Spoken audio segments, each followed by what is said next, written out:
My name is Wendell Kirkland, and I've been hauling freight across state lines for the better part of 11 years now. I've seen my share of strange things on the road, but nothing prepared me for what happened on that run from Tucson to Phoenix back in the spring of 2019.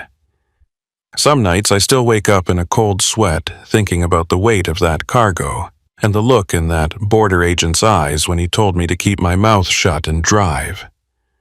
I was working for a mid-sized logistics company out of Albuquerque at the time. The pay wasn't great, but it was steady work, and they didn't ask too many questions about your background, which suited me just fine. I'd had some trouble with the law in my younger days, nothing violent.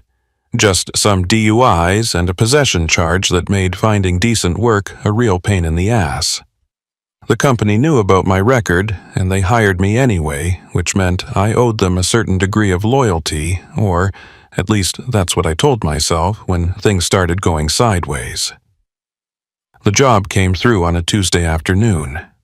I was sitting in a truck stop outside of Tucson drinking burnt coffee and trying to decide if I wanted to spring for the meatloaf special when my dispatcher called. Her name was Rita, and she had this raspy smoker's voice that always made her sound annoyed, even when she wasn't. She told me there was a priority load that needed to go out that night headed for a warehouse in Phoenix. The pay was double my usual rate, which immediately struck me as odd, but Rita explained it away by saying the client needed it there by dawn and was willing to pay premium for the overnight haul. I asked her what the cargo was, and she paused for just a second too long before telling me it was restaurant equipment. Industrial freezers and refrigeration units destined for some new resort that was opening up in Scottsdale. It sounded plausible enough, and the money was too good to pass up, so I told her I'd take it. She gave me the address of the pickup location, which was at a warehouse on the outskirts of Tucson near the airport. She said the load would be ready by 8 that evening, and that I should plan on hitting the road by 9 at the latest.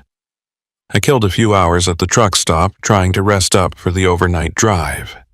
I've never been great at sleeping during the day, though, and I ended up just lying in the sleeper cab staring at the ceiling and listening to the highway traffic rumble past. Around 7, I fired up the engine and made my way over to the pickup location. The address took me to an industrial area that I wasn't familiar with, all corrugated metal buildings and chain-link fences with hardly any streetlights to speak of. The whole area had this abandoned feeling to it, like most of the businesses had packed up and left years ago. I found the warehouse easily enough. It was a massive steel structure with a loading dock and a small office attached to the side. There were a couple of other semis parked in the lot, but no signs of life otherwise. I backed my truck up to the loading dock and killed the engine. The sun was just starting to set, and the sky had turned this deep orange color that made everything look like it was on fire. I sat there for a minute, taking in the silence.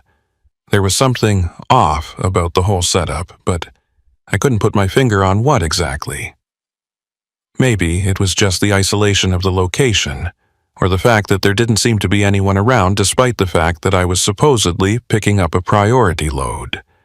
I climbed out of the cab and walked over to the office door. It was unlocked, so I pushed it open and stepped inside. The office was small and cramped with a metal desk and a couple of filing cabinets shoved against the walls. There was a man sitting behind the desk, and he looked up when I came in. He was maybe in his mid-40s with thinning hair and a thick mustache that drooped down past the corners of his mouth. He was wearing a Border Patrol uniform, which caught me off guard. I'd picked up loads all over the Southwest, and I'd never once had a border agent involved in the process. He stood up and extended his hand. He introduced himself as Saul Everman and said he was there to oversee the loading process. I shook his hand and told him my name. His grip was firm and his palm was rough, like he'd spent a lot of time doing manual labor. He had this intense way of looking at you like he was trying to read your thoughts, and it made me uncomfortable. I asked him why Border Patrol was involved in loading restaurant equipment, and he smiled, but it didn't reach his eyes. He told me it was just routine that any cargo moving through this part of Arizona close to the border had to be inspected and cleared before it could be transported north. That explanation didn't sit right with me, but I wasn't in a position to argue. I needed the money, and I'd already committed to the job. Saul Everman told me to follow him out to the loading dock. We walked through a side door and into the warehouse proper. The space was huge and mostly empty except for a few pallets stacked near the loading dock. There were 2 other men waiting there, both of them wearing jeans and work boots, and neither of them said a word when we approached. They had this hard look about them, like they'd spent time in prison or worse. The pallets were wrapped in thick plastic sheeting and strapped down with the industrial-grade tie-downs. Saul Everman gestured toward them and told me that was my cargo. I walked over and tried to peer through the plastic, but I couldn't make out what was inside. I asked him if I could inspect the load before we got it on the truck, and his expression darkened. He told me that wouldn't be necessary, that everything had already been cleared and documented. He said my job was to drive, not to ask questions. I should have walked away right then. Every instinct I had was screaming at me that something was wrong, but I thought about the money and the bills piling up back home, and I kept my mouth shut. The 2 silent men used a forklift to load the pallets onto my trailer. The whole process took maybe 20 minutes, and nobody said a word the entire time. When they were finished, Saul Everman handed me a clipboard with some paperwork. He told me to sign at the bottom and not to worry about reading through it. I signed my name and handed the clipboard back to him. He walked me back to my truck and waited while I climbed into the cab. Before I could close the door, he leaned in and told me something that made my blood run cold. He said the load I was carrying was sensitive, and that there were people who would be very unhappy if it didn't reach its destination on time. He said I should drive straight through without stopping, and that if anyone asked me what I was hauling, I should tell them it was restaurant equipment and nothing more. Then he smiled again, that same cold smile that didn't reach his eyes, and told me to have a safe trip. I started the engine and pulled out of the lot. My hands were shaking on the steering wheel, and I could feel my heart pounding in my chest. I knew I'd just gotten myself into something bad, but I didn't know how bad yet. I merged onto the highway headed north toward Phoenix. The sun had set by then, and the desert stretched out on either side of me, dark and empty. I tried to tell myself that I was overreacting, that it was probably just some under-the-table deal to avoid taxes or regulations. People bent the rules all the time in this business, and it didn't necessarily mean anything sinister was going on. But I couldn't shake the image of Saul Everman's face, or the way those 2 men had looked at me like I was already dead. I reached over and turned on the radio, hoping some music would calm my nerves. A country station crackled to life, and I let the sound fill the cab. I focused on the road ahead, trying not to think about what might be wrapped up in those pallets in my trailer. The highway was mostly empty at that hour, just a few cars passing by in the opposite direction. I kept my speed steady and tried to blend in with what little traffic there was. About 30 miles outside of Tucson, I saw flashing lights in my rearview mirror. My stomach dropped and I felt a wave of panic wash over me. It was a state trooper, and he was closing in fast. I checked my speedometer to make sure I wasn't going over the limit. I wasn't. I hadn't done anything wrong, at least not that I was aware of. The trooper pulled up behind me and hit his siren. I slowed down and started looking for a place to pull over. There was a wide shoulder coming up, and I eased the truck onto it and came to a stop. I sat there with the engine idling, watching in the side mirror, as the trooper got out of his cruiser and walked toward my truck. He was a young guy, maybe late 20s, with a buzz cut and a stiff uniform that looked like it had just come out of the package. He approached my window and I rolled it down. He asked for my license and registration, and I handed them over. My hands were trembling and I hoped he didn't notice. He looked at my license for a long moment and then asked me where I was headed. I told him Phoenix. He asked me what I was hauling, and I remembered what Saul Everman had told me. I said, restaurant equipment. The trooper nodded slowly and then asked if he could take a look in the back. I felt my throat tighten. I told him sure and climbed out of the cab. We walked around to the rear of the trailer and I unlocked the doors and swung them open. The trooper pulled out a flashlight and shined it inside. The beam played across the wrapped pallets and he stepped closer to get a better look. I held my breath waiting for him to tell me to unwrap them so he could inspect the cargo. But he didn't. He stood there for what felt like an eternity, and then he clicked off his flashlight and stepped back. He told me everything looked fine, and handed my license and registration back to me. He said I had a taillight out, and that I should get it fixed as soon as possible. Then he walked back to his cruiser and drove off. I stood there in the dark, staring after him, trying to process what had just happened. There was no way he'd pulled me over for a taillight. He'd been looking for something specific, and for whatever reason he'd decided to let me go. I climbed back into the cab and sat there for a minute, trying to calm my racing heart. I pulled back onto the highway and kept driving. The encounter with the trooper had rattled me more than I wanted to admit. I kept glancing in the rearview mirror, half expecting to see more flashing lights, but the road behind me stayed dark. I tried calling Rita to tell her what had happened, but her phone went straight to voicemail. I left a message asking her to call me back, but I had a sinking feeling she wouldn't. The miles ticked by slowly, and the desert seemed to close in around me. I passed a few small towns, but I didn't stop. I thought about what Saul Everman had said about driving straight through, and I decided it was probably in my best interest to follow his instructions. Whatever was in my trailer, I didn't want to know. I just wanted to deliver it and get paid and forget this whole thing ever happened. But deep down, I knew it wasn't going to be that simple. Around midnight, I started to get drowsy. I'd been driving for hours, and the adrenaline from the traffic stop had worn off, leaving me exhausted. I reached for the thermos of coffee I'd brought with me and took a long sip. It was cold and bitter, but it helped a little. I rolled down the window to let some fresh air in, and the cool desert breeze hit my face.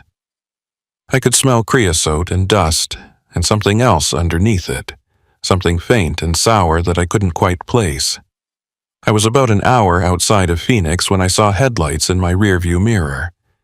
At first, I didn't think anything of it, just another car on the highway, but then I noticed it was staying behind me, keeping pace no matter how fast or slow I went. I sped up a little and the car sped up too. I slowed down and it slowed down.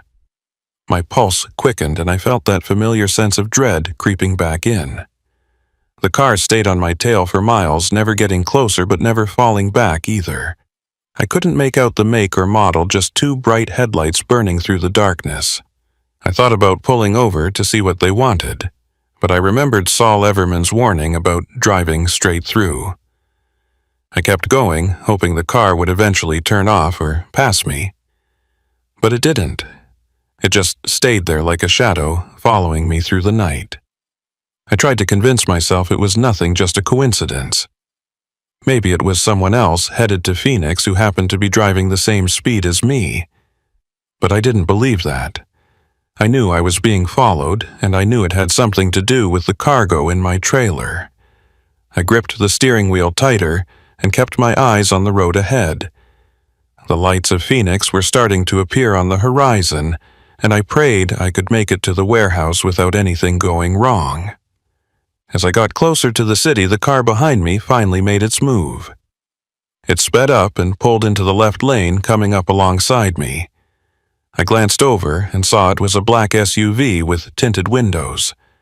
The passenger window rolled down, and I could see a figure inside, but I couldn't make out any details.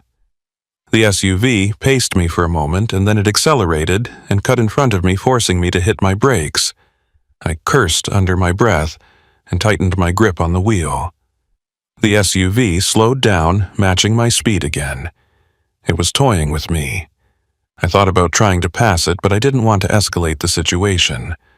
I had no idea who these people were or what they wanted, and I wasn't about to find out the hard way. I kept my distance and followed the SUV as it led me off the highway and onto a side road.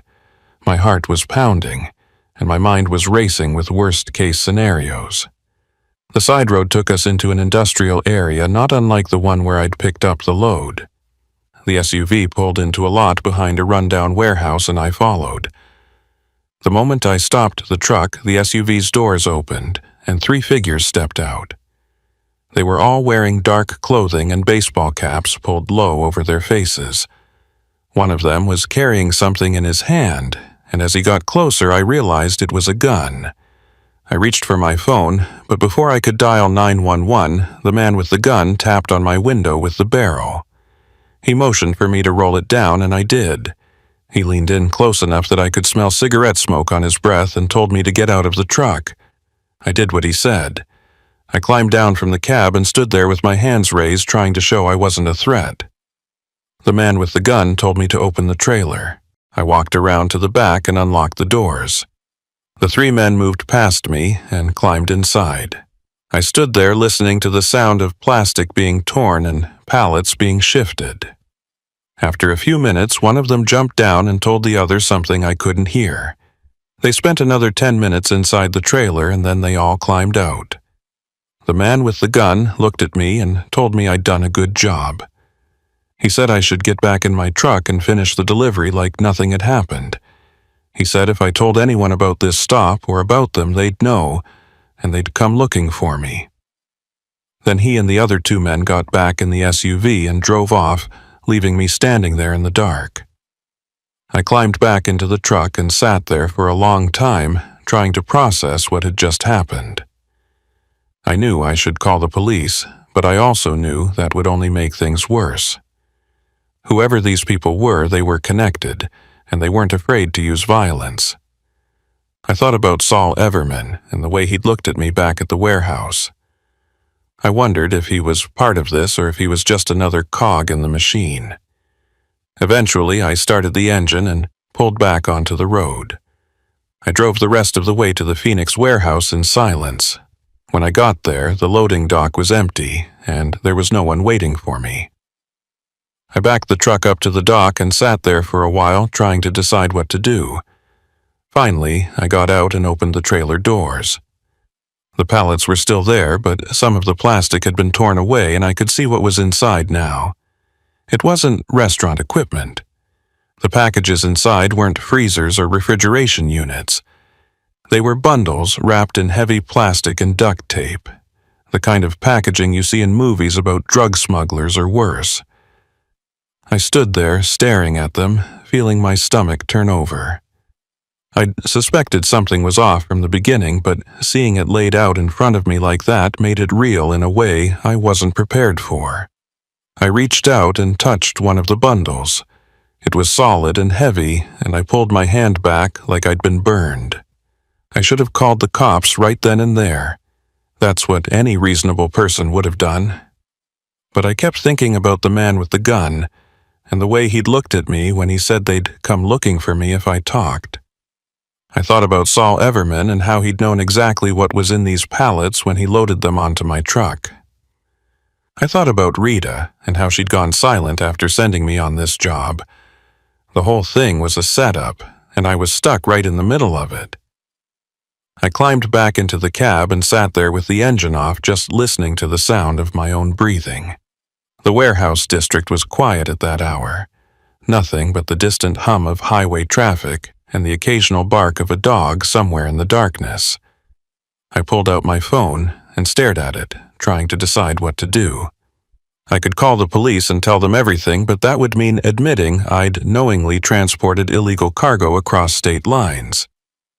I could lose my license, my job, maybe even end up in prison. And that was assuming the people who'd stopped me on the side of the road didn't get to me first. I thought about just driving away, leaving the truck and the cargo and disappearing into the night. I had some money saved up, not much, but enough to get me out of Arizona and maybe start over somewhere else. But I knew that was a fantasy. These people, whoever they were, had my name, my phone number, probably my address. If I ran, they'd find me eventually. The only way out was through. I started the engine and pulled away from the loading dock. I didn't know where I was going, I just needed to move to do something other than sit there paralyzed by fear and indecision. I drove through the empty streets of Phoenix, aimlessly turning down one road and then another. The city was still asleep, and the streetlights cast long shadows across the pavement. I felt like I was the only person left in the world. After about 20 minutes of driving, I found myself pulling into a 24-hour diner. I needed coffee, and I needed to think. I parked the truck in the lot and walked inside. The place was nearly empty, just a tired-looking waitress behind the counter and an old man sitting in a booth by the window nursing a cup of coffee. I slid into a booth near the back and ordered coffee and a plate of eggs I had no intention of eating. The waitress brought my order, and I sat there stirring sugar into my coffee and trying to figure out my next move. I kept replaying the events of the night in my head, looking for some detail I'd missed, some clue that might tell me who these people were or what they wanted. But I kept coming back to the same conclusion I was in over my head, and I didn't know how to get out. I was so lost in thought that I didn't notice the man slide into the booth across from me until he cleared his throat. I looked up and my blood went cold. It was Saul Everman. He was wearing civilian clothes now, jeans and a flannel shirt, but I recognized his face immediately. He smiled at me, that same cold smile from the warehouse, and gestured for me to stay seated. He told me he'd been following me since I left the pickup location. He said he wanted to make sure the delivery went smoothly and that there weren't any complications. I asked him what the hell I'd just hauled across the state, and he leaned back in the booth and crossed his arms. He said it didn't matter what it was, that my job had been to drive, and I'd done that. He said as long as I kept my mouth shut, everything would be fine. I told him I didn't want any part of this, that I was done. He laughed and shook his head. He said it was too late for that, now that I was already involved, whether I liked it or not. He said the people he worked for had eyes everywhere, and that if I tried to go to the police or if I tried to run, they'd know. He said the best thing I could do was forget about tonight and move on with my life. I felt anger rising in my chest, replacing the fear that had been there a moment before. I asked him who the hell he thought he was threatening me like that. He didn't flinch. He leaned forward and told me in a low voice that he wasn't threatening me, he was giving me advice. He said he'd seen what happened to people who didn't take that advice, and it wasn't pretty. Then he stood up, dropped a $20 bill on the table, and walked out of the diner. I sat there for a long time after he left, staring at the $20 bill like it was a snake coiled up on the table. The waitress came by and asked if I wanted more coffee, but I shook my head and told her I was fine. I paid for my meal and walked back out to the truck. The sun was starting to rise and the sky was turning pink and orange. It should have been beautiful, but all I felt was dread.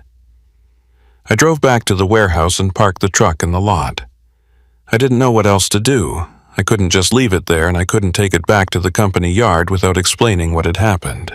I sat in the cab watching the sun come up and trying to figure out what my next move was. That's when my phone rang. It was Rita. She sounded different on the phone, not as sharp or businesslike as usual. She asked me if the delivery had gone okay, and I told her it had.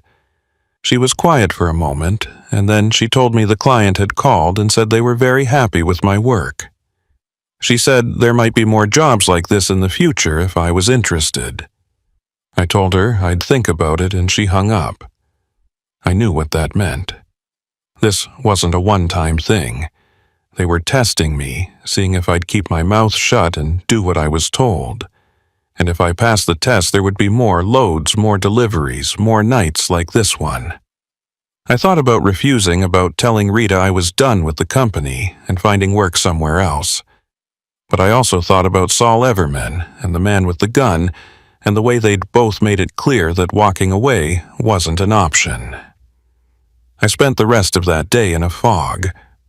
I drove back to my apartment and tried to sleep, but every time I closed my eyes, I saw those bundles wrapped in plastic and duct tape. I saw Saul Everman's cold smile and the barrel of the gun tapping against my window. I felt trapped, like the walls were closing in around me, and there was no way out. Over the next few days, I waited for something to happen. I kept expecting the police to show up at my door, or for the company to fire me, or for those men in the SUV to come back. But nothing happened. Life just went on like normal. Rita called with more jobs, regular, legitimate loads that took me up and down the interstate. I took them and tried to pretend that night in Tucson had never happened. But it had happened, and I couldn't forget it no matter how hard I tried. I started drinking more than I should, trying to dull the anxiety that had taken up permanent residence in my chest. I stopped sleeping through the night, waking up every few hours drenched in sweat from nightmares I couldn't remember. I knew I was falling apart, but I didn't know how to stop it. About 2 weeks after the Phoenix run, Rita called me with another priority load. She said it was the same client as before, and that they'd specifically requested me. My stomach dropped, and I felt that familiar wave of panic wash over me. I asked her if it was the same kind of cargo, and she didn't answer right away. Finally, she said yes, and that the pay would be the same as last time. She said I should think of it as easy money. I wanted to say no. I wanted to tell her to find someone else, that I was done with this. But I also knew what would happen if I refused. Saul Everman had made that clear. So I said yes, and Rita gave me the details. The pickup was at the same warehouse outside Tucson, and the delivery was to a different location in Phoenix. She said the load needed to go out that night, and that I should be at the warehouse by 8. I spent the rest of the day trying to talk myself out of it. I thought about calling the police, about telling them everything and hoping they could protect me.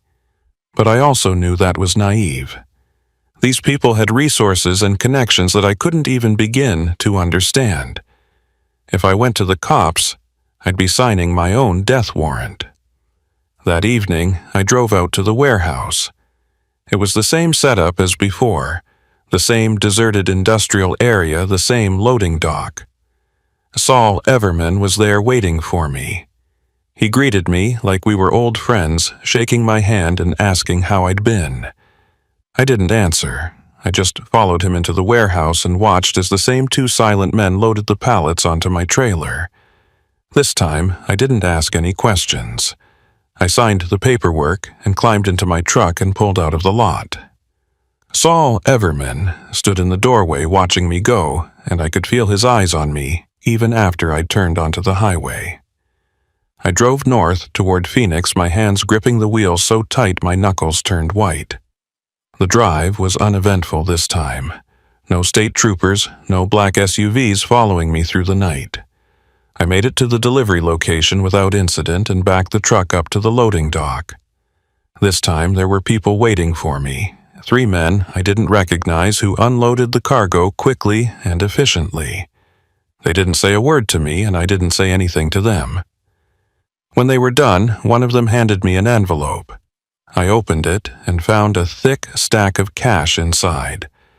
I drove back to my apartment and sat in the parking lot counting the money. It was more than I made in a month of regular hauling. I thought about what I could do with it, pay off some debt, maybe take a trip somewhere far away from Arizona and the people who dragged me into this mess. But I knew that was just another fantasy. The money came with strings attached, and those strings were wrapped around my neck, getting tighter with every job I took. Over the next few months, I made 4 more runs for the same client. Each time, it was the same routine, the same warehouse, the same silent men loading the cargo, the same envelope full of cash at the end. I stopped asking questions, and I stopped thinking about what I was doing. I just drove and collected my money and tried not to let it eat away at me, but it did eat away at me. I could feel it happening slowly, like rust spreading through metal. I stopped seeing my friends, stopped going to the places I used to go. I spent most of my time alone, either on the road or holed up in my apartment drinking and trying to forget. I knew I was losing myself, but I didn't know how to stop it. One night, after finishing another delivery, I was driving back through Phoenix when I saw police lights in my rearview mirror. My heart started racing and I felt that familiar panic set in. I pulled over and waited as a state trooper approached my window. It was the same young trooper who'd stopped me on my first run, the one with the buzz cut and the stiff uniform. He asked for my license and registration, and I handed them over. He looked at them for a long moment, and then he looked at me. He asked me if I remembered him, and I nodded. He asked me how many more runs I'd made since that night, and I didn't answer. He told me he knew what I was hauling, and that he knew who I was working for. He said I was in serious trouble, and that if I didn't cooperate with the law enforcement, things were going to get a lot worse for me. I sat there staring at him, trying to process what he was saying. He told me he was part of a task force investigating smuggling operations along the border, and that they'd been watching Saul Everman and his associates for months. He said they knew about the warehouse and the loads and the money. He said they had enough evidence to put me away for years, but that they were willing to cut me a deal if I agreed to testify.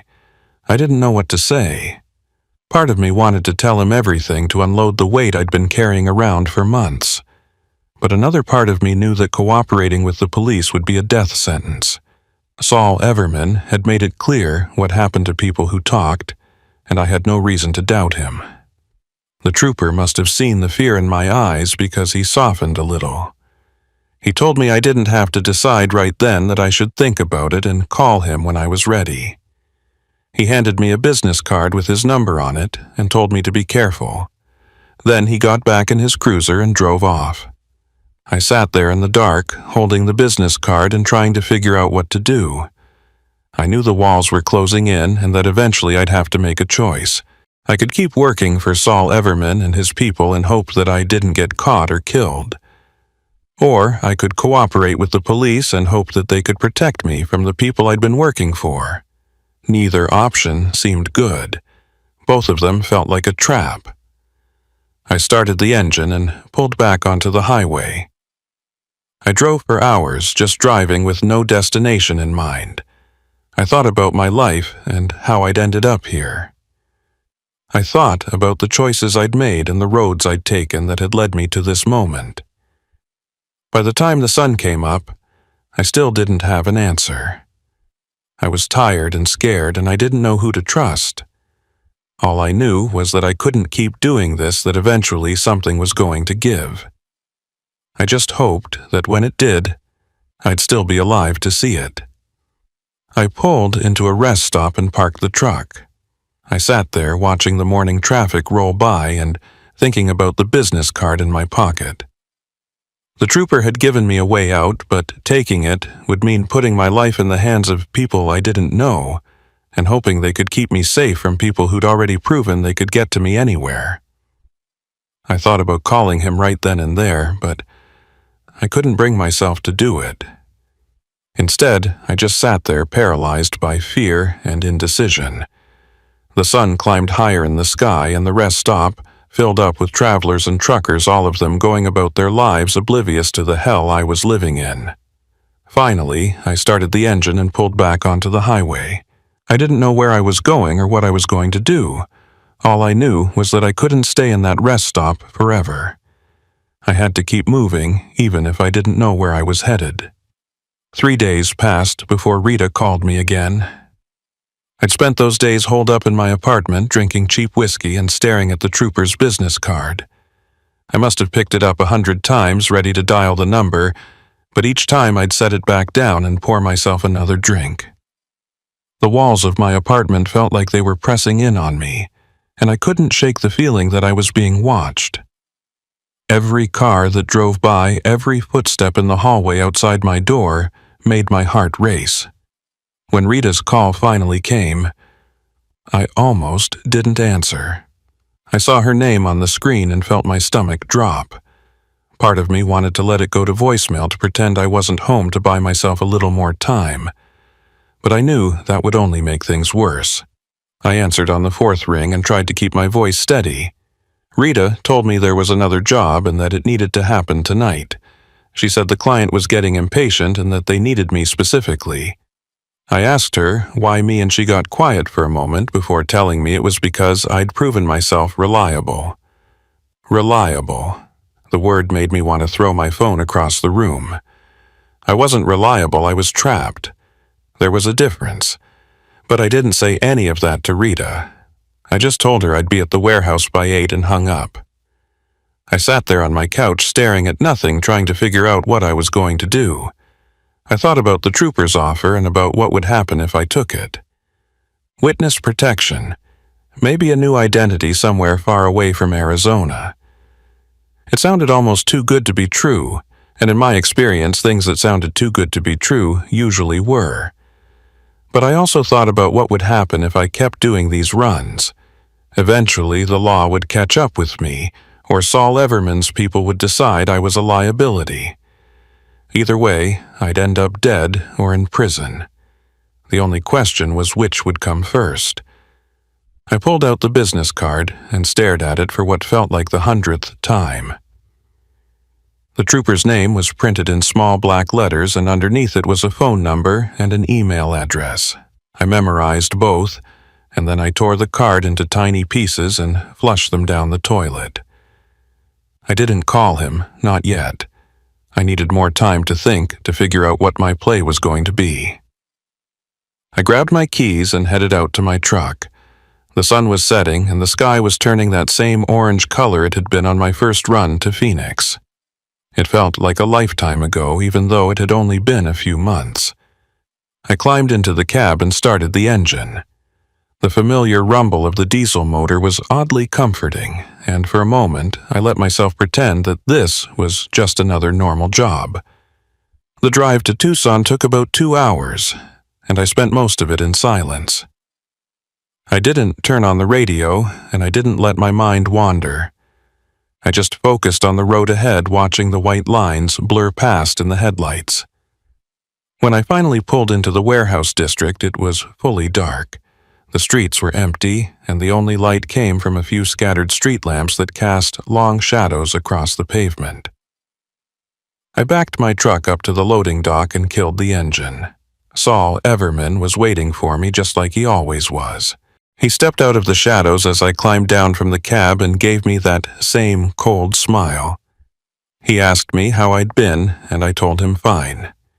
He nodded like he believed me, but I could see in his eyes that he knew I was lying. He led me into the warehouse, and I followed him past the same 2 silent men who were already loading the pallets onto my trailer. I watched them work their movements efficient and practiced like they'd done this 1,000 times before. Saul Everman handed me the clipboard, and I signed my name without reading the paperwork.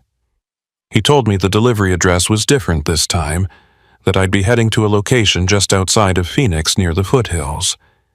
He said there would be someone waiting for me there, and that I should follow their instructions exactly. I nodded and climbed back into my truck. As I pulled out of the lot, I saw Saul Everman standing in the doorway watching me leave.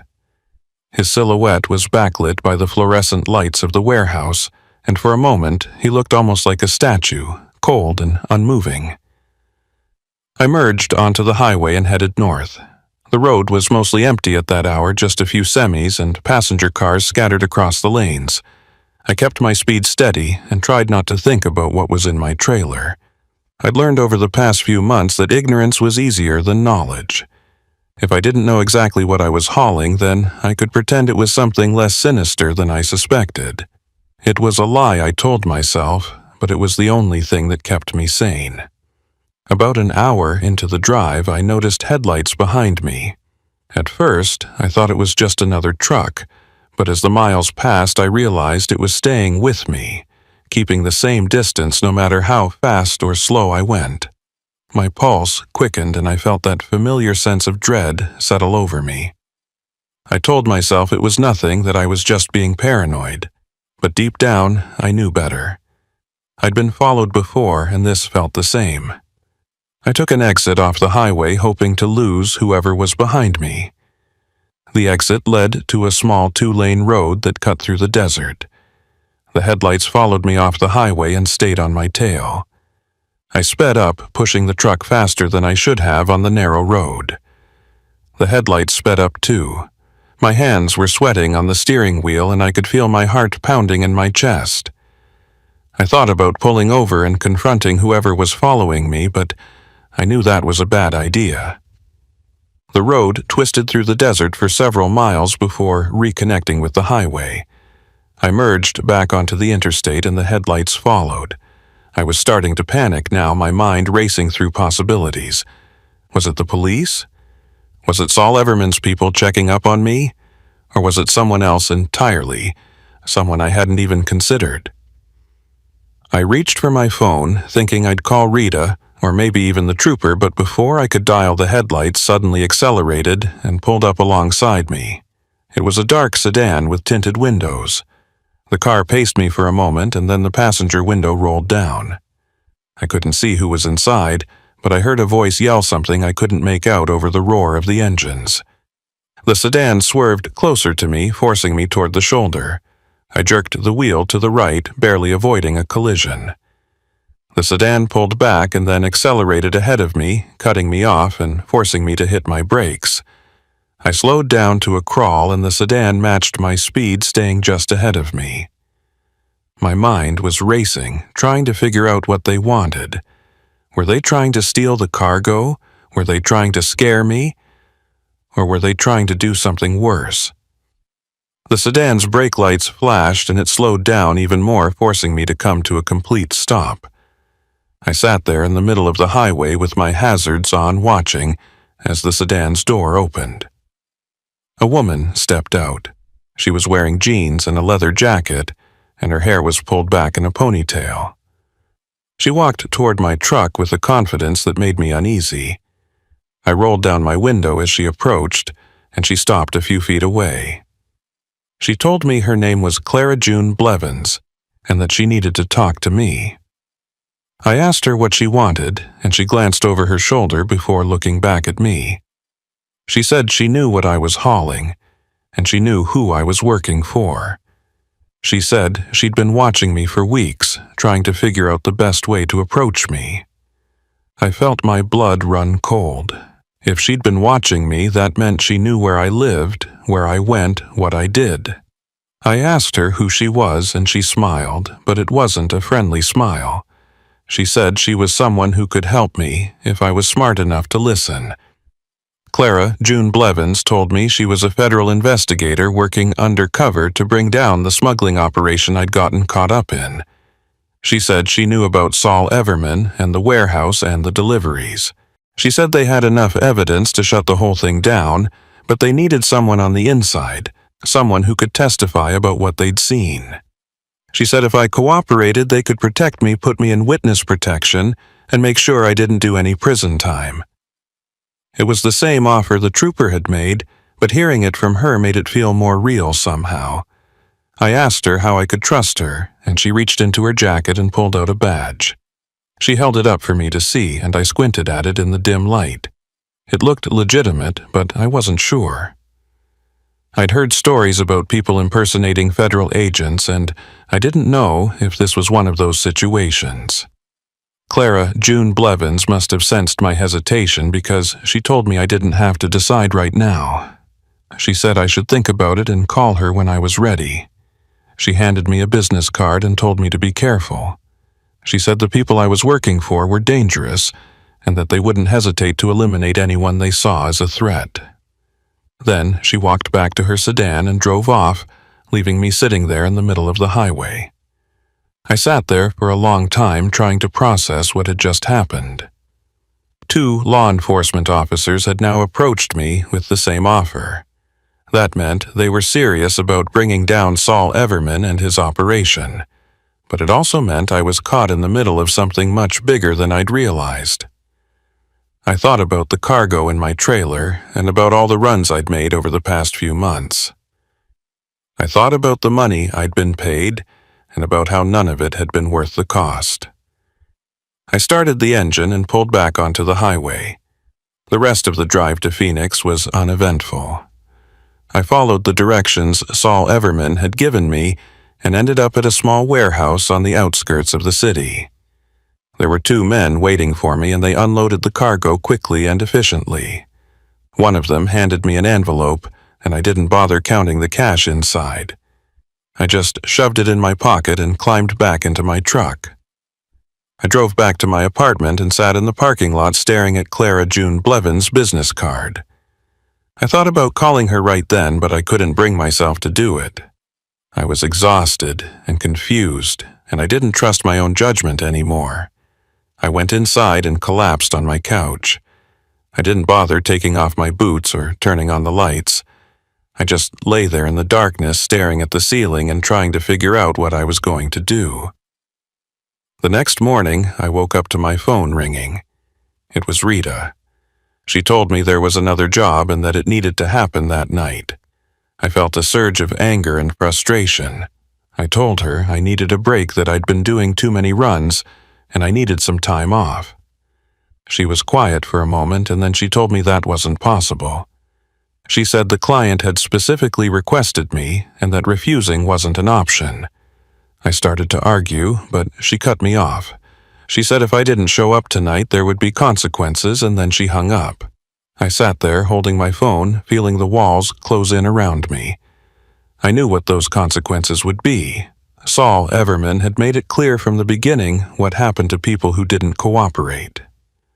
I thought about running about packing a bag and getting as far away from Arizona as I could. But I also knew that wouldn't work. These people had resources and connections I couldn't begin to compete with. If I ran, they'd find me eventually. I pulled out Clara June Blevins' business card and stared at it. I thought about what she'd said about witness protection and starting over somewhere new. It sounded like a dream, like something that happened to other people, not to someone like me. But I was running out of options. I could keep doing these runs and hope I didn't get caught or killed, or I could take the chance and trust that the feds could protect me. I picked up my phone and dialed the number on the card. It rang 3 times before Clara June Blevins answered. I told her who I was and that I was ready to talk. She said she'd been waiting for my call and that we needed to meet somewhere safe. She gave me an address and told me to come alone. I said I would and hung up. I spent the rest of the day preparing. I didn't know what would happen once I met with Clara June Blevins, but I knew my life was about to change in ways I couldn't predict. I thought about the choices I'd made and the roads I'd taken that had led me here. I thought about my old man David and what he would have said if he'd known what I'd gotten myself into. He'd always told me to do the right thing even when it was hard. I'd ignored that advice for a long time, but maybe it wasn't too late to start listening. That evening, I drove to the address Clara June Blevins had given me. It was a small office building in a quiet part of Phoenix. I parked my truck and walked inside. The lobby was empty except for a security guard who barely looked up as I passed. I took the elevator to the 3rd floor and found the office number she'd given me. I knocked on the door and waited. Clara June Blevins opened the door and gestured for me to come in. The office was small and sparsely furnished with just a desk and a couple of chairs. There was another person in the room, a man in a suit who introduced himself as a federal prosecutor. He shook my hand and told me to sit down. I did, and Clara June Blevins sat across from me. She told me they were going to ask me some questions and that I should answer them honestly. She said everything I told them would be used to build a case against Saul Everman and his associates. I spent the next 3 hours telling them everything. I told them about the first run, and about Saul Everman, and about the men in the black SUV. I told them about the pallets and the money, and about Rita and the phone calls. I told them about the warehouse and the deliveries, and about the nights I'd spent lying awake wondering if I was going to end up dead or in prison. I told them everything I could remember, and when I was done, I felt like a weight had been lifted off my shoulders. The prosecutor told me I'd done the right thing and that they would do everything they could to protect me. He said they'd need me to make one more delivery so they could catch Saul Everman and his people in the act. He said they'd be watching the entire time and that I'd be safe. I didn't believe him, but I didn't have a choice. I'd already committed to cooperating, and backing out now would only make things worse. Clara June Blevins walked me to the elevator and told me to be careful. She said Saul Everman was smart and that if he suspected anything, he wouldn't hesitate to act. She told me to call her if anything felt wrong and that they'd pull me out immediately. I nodded and got on the elevator. As the doors closed, I saw her standing there watching me, and I wondered if I'd just made the biggest mistake of my life. I drove back to my apartment and tried to sleep, but I couldn't. I kept thinking about the delivery I'd have to make and about what would happen if something went wrong. I thought about Saul Everman and the way he looked at me like he could see right through me. I thought about the men in the black SUV and about what they'd do if they found out I was working with the feds. The next evening, I drove to the warehouse in Tucson. Saul Everman was waiting for me like always. He greeted me with that same cold smile and handed me the clipboard. I signed my name and watched as the two silent men loaded the pallets onto my trailer. Everything felt the same as it always had, but I couldn't shake the feeling that something was different, that Saul Everman knew what I'd done. As I climbed into my truck, Saul Everman leaned in through the window. He told me this was an important delivery and that I needed to be extra careful. He said there had been some problems lately and that they were watching everyone more closely. My heart started racing and I felt sweat bead on my forehead. I asked him what kind of problems, and he just smiled. He said I shouldn't worry about it, that as long as I did my job, everything would be fine. I pulled out of the lot and headed north toward Phoenix. I kept checking my mirrors, expecting to see Saul Everman's car following me or the black SUV pulling up alongside me. But the road stayed empty. Clara June Blevins had said they'd be watching, but I couldn't see any sign of them. I felt completely alone, like I was walking a tightrope with no net to catch me if I fell. About halfway to Phoenix, my phone rang. It was an unknown number, and I almost didn't answer. But something told me I should, so I picked up. It was Saul Everman. He told me to pull over at the next exit, that there'd been a change of plans. My blood went cold and I felt my hands start to shake. I asked him what was going on, and he said he'd explain when I got there. Then he hung up. I didn't know what to do. If I pulled over, I'd be walking into a trap. But if I didn't, Saul Everman would know something was wrong. I thought about calling Clara June Blevins, but I didn't have time. The exit was coming up fast and I had to make a decision. I took a deep breath and pulled off the highway. The exit ramp curved away from the highway and led to a frontage road that ran parallel to the interstate. There were no streetlights and the darkness seemed to swallow everything beyond the reach of my headlights. I drove slowly, looking for any sign of where I was supposed to go. My phone rang again, and I answered it without taking my eyes off the road.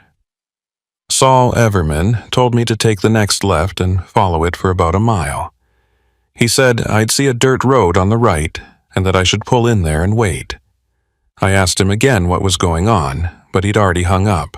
I took the left turn and found myself on a narrow 2-lane road that cut through empty desert. There were no buildings, no signs of life, just scrub brush and rocks stretching out into the darkness. I drove for what felt like forever, checking my odometer and watching the tenths of a mile tick by. When I hit the 1-mile mark, I started looking for the dirt road. I almost missed it. It was barely more than a pair of tire tracks cutting through the brush, and if I hadn't been looking for it, I would have driven right past. I turned onto the dirt road and immediately regretted it. The truck bounced and lurched over the uneven ground, and I had to slow to a crawl to keep from bottoming out. The road wound through the desert for maybe a quarter-mile before opening into a small clearing. I pulled to a stop and killed the engine. The silence that followed was absolute. No highway noise, no wind, nothing. Just the ticking of the cooling engine and the sound of my own breathing. I sat there waiting and trying to calm my racing heart. I thought about calling Clara June Blevins, but I didn't want to risk it. If Saul Everman was watching, he'd see me on the phone and know something was wrong. I looked around, trying to see if there were any other vehicles or any sign of what I was supposed to be waiting for, but the darkness was too thick. I couldn't see more than 20 feet beyond the reach of my headlights. After about 5 minutes, I saw headlights approaching from the direction I'd come. A vehicle pulled into the clearing and stopped about 30 feet from my truck. It was a pickup truck, and I could see two figures sitting in the cab. The driver's side door opened, and Saul Everman stepped out. He walked toward my truck, and I rolled down the window. He asked me if I'd had any trouble finding the place, and I told him no. He nodded and told me to get out of the truck. I climbed down and stood there trying to read his expression. He looked calm, almost relaxed, but there was something in his eyes that made me uneasy. He told me there'd been a change in the delivery location, that the people we were supposed to meet had moved to a different spot. He said we needed to transfer the cargo to his truck and that he'd take it the rest of the way. I asked him why, and he said it was safer this way, that there had been some heat from law enforcement and they were being extra cautious. My mind was racing. This wasn't part of the plan. Clara June Blevins had said I'd make the delivery and that they'd move in once the exchange was complete. If Saul Everman took the cargo now, the whole operation would fall apart. I told him I didn't understand why we couldn't just continue with the original plan, and he stepped closer to me. He said it wasn't a request, that I needed to do what I was told. The second figure from the pickup truck got out, and I recognized him as one of the silent men from the warehouse. They walked to the back of my trailer, and I followed. Saul Everman told me to open it, and I did. The two of them climbed inside and started pulling the pallets toward the edge. I stood there watching them work and trying to figure out what to do. If I let them take the cargo, I'd have nothing to show the feds. But if I tried to stop them, Saul Everman would know I was working against him. I felt trapped, like no matter what I did, I was going to lose. That's when I heard the sound of more vehicles approaching. Headlights appeared on the dirt road, and within seconds the clearing was flooded with light. 3 SUVs pulled in, surrounding us and blocking any possible escape route. Doors opened, and people started pouring out, all of them wearing jackets with large letters printed on the back. DEA, FBI, Border Patrol. Saul Everman froze, and I saw his hand move toward his waistband, but he stopped himself. The silent man dropped the pallet he was holding and raised his hands. Clara June Blevins stepped forward from one of the SUVs. She was wearing a tactical vest and holding a pistol. She shouted for everyone to get on the ground, and Saul Everman complied, slowly lowering himself to his knees with his hands behind his head. I stood there, not sure what I was supposed to do. One of the agents grabbed me and pushed me against the side of my truck. He told me not to move, and I nodded. I watched as they cuffed Saul Everman and the other man and read them their rights. Clara June Blevins walked over to me and told me I'd done good. She said they'd gotten everything they needed, and that Saul Everman and his associates would be going away for a long time. I asked her what would happen to me, and she said they'd keep their end of the bargain. She said I'd be placed in witness protection and given a new identity. She said it would take a few weeks to process everything, but that in the meantime I'd be kept in a safe house where no one could get to me. They took Saul Everman and the other man away, and several agents started unloading the cargo from my trailer. Clara June Blevins told me to get in one of the SUVs, and I did. We drove back to Phoenix in silence. I sat in the back seat staring out the window and trying to process everything that had just happened. I'd spent months living in fear, and now it was over. Or at least I thought it was over. They took me to a hotel on the outskirts of the city. It was a cheap place with peeling paint and a flickering neon sign, but Clara June Blevins said it would only be temporary. She gave me a room key and told me to stay inside until someone came to get me. She said there would be agents watching the building and that I'd be safe. I went up to the room and locked the door behind me. The room was small and musty, with a sagging bed and a television that only got 3 channels. I sat on the edge of the bed and tried to sleep, but I couldn't. Over the next few days, I stayed in that hotel room waiting for someone to tell me what was going to happen next. Agents came by periodically to check on me and bring me food, but nobody gave me any real information. I tried calling Clara June Blevins, but her number went straight to voicemail. I tried calling the prosecutor I'd met with, but got the same result. I started to feel like I'd been forgotten, like they'd gotten what they needed from me, and now I was just an inconvenience. On the fourth day, there was a knock on my door. I looked through the peephole and saw a man I didn't recognize. He was wearing a suit and holding a badge. I opened the door, and he introduced himself as an agent with the Marshal Service. He said they were ready to move me into witness protection, and that I needed to pack up whatever I had. I told him I didn't have anything, and he nodded. He said we'd be leaving immediately and that I should follow him. We walked down to the parking lot and got into an unmarked sedan.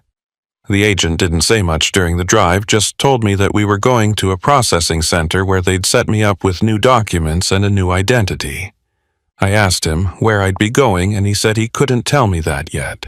He said it was for my own safety, that the fewer people who knew where I was, the better. The processing center was a nondescript building in an industrial area. We went inside, and I was led to a small office where another agent was waiting. She asked me a series of questions about my background, my family, my work history.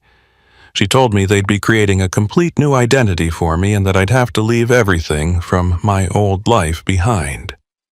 I asked if I'd ever be able to contact anyone from my past, and she shook her head. She said that wasn't possible, that doing so would compromise my safety. Over the next week, I went through the process of becoming someone else. They gave me a new name, new social security number, new driver's license. They set me up with a bank account and a job in a city I'd never been to. They gave me a small apartment and told me to keep a low profile. They said someone would check in on me periodically, but that otherwise I'd be on my own.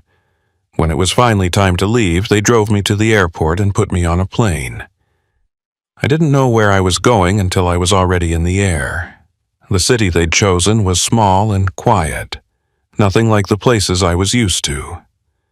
When I arrived, I took a cab to the address they'd given me and found a one-bedroom apartment in a rundown complex. I unlocked the door and stepped inside. The place was furnished, but barely. A couch, a table, a bed. The bare minimum. I spent the first few weeks in my new city trying to adjust to my new life. I started my new job working at a warehouse loading trucks. It was ironic in a way that I'd spent years driving trucks, and now I was loading them. The work was hard and the pay was terrible, but I kept my head down and did what I was told. I didn't make friends, and I didn't talk to anyone more than I had to. I was living in a kind of limbo, caught between who I used to be and who I was supposed to be now. But the thing about running from your past is that it never really goes away. No matter how far you go or how much you try to forget, it's always there, lurking in the back of your mind. I started having nightmares about Saul Everman, about the warehouse, about the runs I'd made through the desert. I'd wake up in the middle of the night, drenched in sweat, convinced that someone was coming for me. I'd get up and check the locks on the door and look out the window at the empty parking lot below. One night, about 3 months after I'd been relocated, I came home from work and found an envelope taped to my door. There was no name on it, no return address. I took it inside and opened it. Inside was a single photograph. It showed me walking out of the warehouse where I worked. The angle suggested it had been taken from across the street, maybe from a parked car. On the back of the photograph, someone had written 4 words in neat block letters. "We know where you are." I stood there staring at the photograph, feeling my blood run cold. I grabbed my phone and called the number the marshals had given me for emergencies. It rang 6 times before going to voicemail. I called again and got the same result. I tried Clara June Blevins' number, but it was disconnected. I tried the prosecutor and got a message saying the number was no longer in service. It was like everyone I'd dealt with had vanished. I spent that night sitting on my couch with all the lights off, staring at the door and waiting for it to burst open. But nothing happened. The night passed slowly, and when the sun finally came up, I was still sitting there. I didn't go to work that day. I stayed in my apartment trying to figure out what to do. I thought about running about packing a bag and disappearing again, but I knew that wouldn't work. If they'd found me, once they could find me again. Over the next few days, I kept waiting for something to happen. I expected to find another photograph, or to see someone following me, or to come home and find my apartment ransacked. But nothing happened. Everything stayed quiet and normal. I started to wonder if I'd imagined the whole thing, if the stress and paranoia had finally gotten to me. But the photograph was real. I kept it hidden in a drawer, and every few days I'd take it out and look at it, just to remind myself that it wasn't my imagination. Weeks turned into months, and I fell into a routine. I went to work. I came home. I ate dinner. I went to bed. I stopped checking over my shoulder every few minutes, and I stopped jumping at every unexpected sound. I started to relax, to believe that maybe the photograph had been a warning and nothing more. Maybe whoever had found me had decided I wasn't worth the trouble. Maybe they'd moved on to bigger problems. But deep down, I knew that wasn't true. I knew that the people I'd crossed didn't forget, and they didn't forgive. I knew that someday, somewhere, they'd come for me. It might be tomorrow, or it might be years from now, but it would happen. That's the price I paid for the choices I made. I traded my old life for a new one, but the debt was still there waiting to be collected. I still drive sometimes, not for work, just to clear my head. I'll get in my car and take long drives through empty roads late at night. It reminds me of my time as a trucker, of the freedom I felt behind the wheel. But it also reminds me of that night in the desert, of Saul Everman's cold smile, and of the cargo I hauled without asking questions. Those memories never leave me, no matter how far I drive or how fast I go. Sometimes I wonder what happened to Saul Everman, if he's sitting in a prison cell somewhere thinking about the operation that fell apart. I wonder if he knows it was me who brought it all down, or if he thinks it was just bad luck. I wonder if he sent people looking for me, or if he's forgotten about me entirely. I'll probably never know the answer to those questions. What I do know is that I'm not Wendell Kirkland anymore. That person died the night I got on that plane and flew to a city I'd never heard of. The person I am now is someone else entirely, someone with a different name and a different history. But sometimes, late at night when I can't sleep, I forget which person I'm supposed to be. I forget if the memories I have are real, or if they belong to someone who doesn't exist anymore. I keep the photograph hidden in my apartment. I don't know why I haven't thrown it away. Maybe it's because it's the only proof I have that my old life was real, that I didn't just dream the whole thing up. Or maybe it's because I want to remember what happens when you make a deal with the devil. You might get what you want in the moment, but eventually the bill comes due. I think about that first run a lot. I think about how I could have said no to Rita, how I could have walked away when Saul Everman gave me that cold smile. I think about all the choices I made that led me to this point, and I wonder if things could have turned out differently. But the truth is, I'll never know. The past is the past, and there's no changing it. All I can do is keep moving forward and hope that the people looking for me never find what they're searching for. Last week I came home and found my apartment door slightly ajar. I stood in the hallway for a long time trying to decide if I should go inside or run. Eventually, I pushed the door open and stepped inside. Everything looked normal. Nothing was out of place. Nothing was missing. But I could feel it. Someone had been there.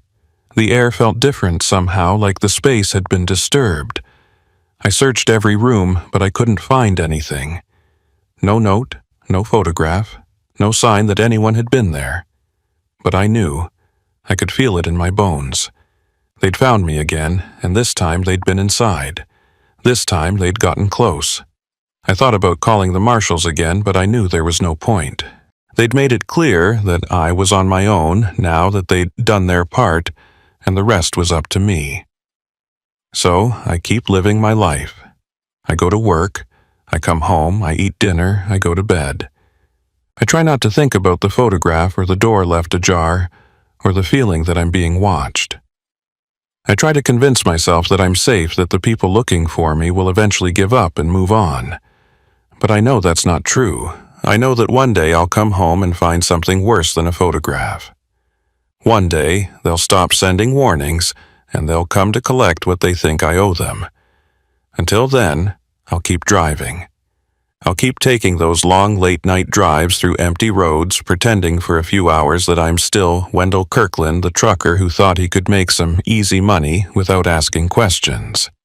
I'll pretend that I'm still the person I used to be before I hauled that first load from Tucson to Phoenix. I'll pretend that I still have a choice about how this story ends. But the truth is, my story ended the night I signed that clipboard in Saul Everman's warehouse. Everything that's happened since then has just been the epilogue, and I don't know how long epilogues are supposed to last, or what happens when they finally run out of pages. All I know is that I'm still here, I'm still breathing, and for now, that's enough. My name is Virgil Tanner, and I've been hauling freight across the Southwest for the better part of 8 years. I've driven through every kind of weather you can imagine: blizzards in Colorado, dust storms in Arizona, ice storms in the Panhandle. I've seen roadside accidents that would turn your stomach, and I've passed stranded motorists in places so remote you'd think they were on another planet. In all that time, I'd never needed help myself. I'd always been the one doing the helping, or at least driving past and calling it in. That changed one night in West Texas on a stretch of highway so empty it might as well have been the surface of the moon. It was late September, and I was hauling a load of construction materials from El Paso to Albuquerque. The route took me through some of the most desolate country in the lower 48, nothing but flat desert scrubland for miles in every direction. The sun had set about an hour earlier, and the darkness out there was absolute. No towns, no gas stations, no lights of any kind. Just the narrow cone of my headlights cutting through the blackness and the endless ribbon of asphalt stretching out ahead of me. I'd been driving for about 6 hours straight, and I was starting to feel it.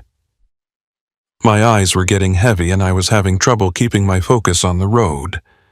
I'd drunk 2 energy drinks and chewed through half a pack of gum, but nothing seemed to help. I was debating whether to pull over and catch a few hours of sleep when I felt the truck shudder beneath me.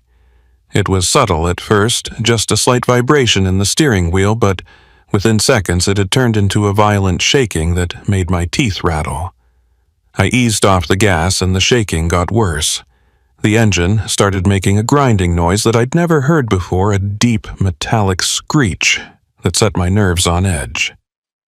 I knew immediately that something was seriously wrong. I'd maintained that truck religiously changed the oil, checked the fluids, inspected the belts and hoses.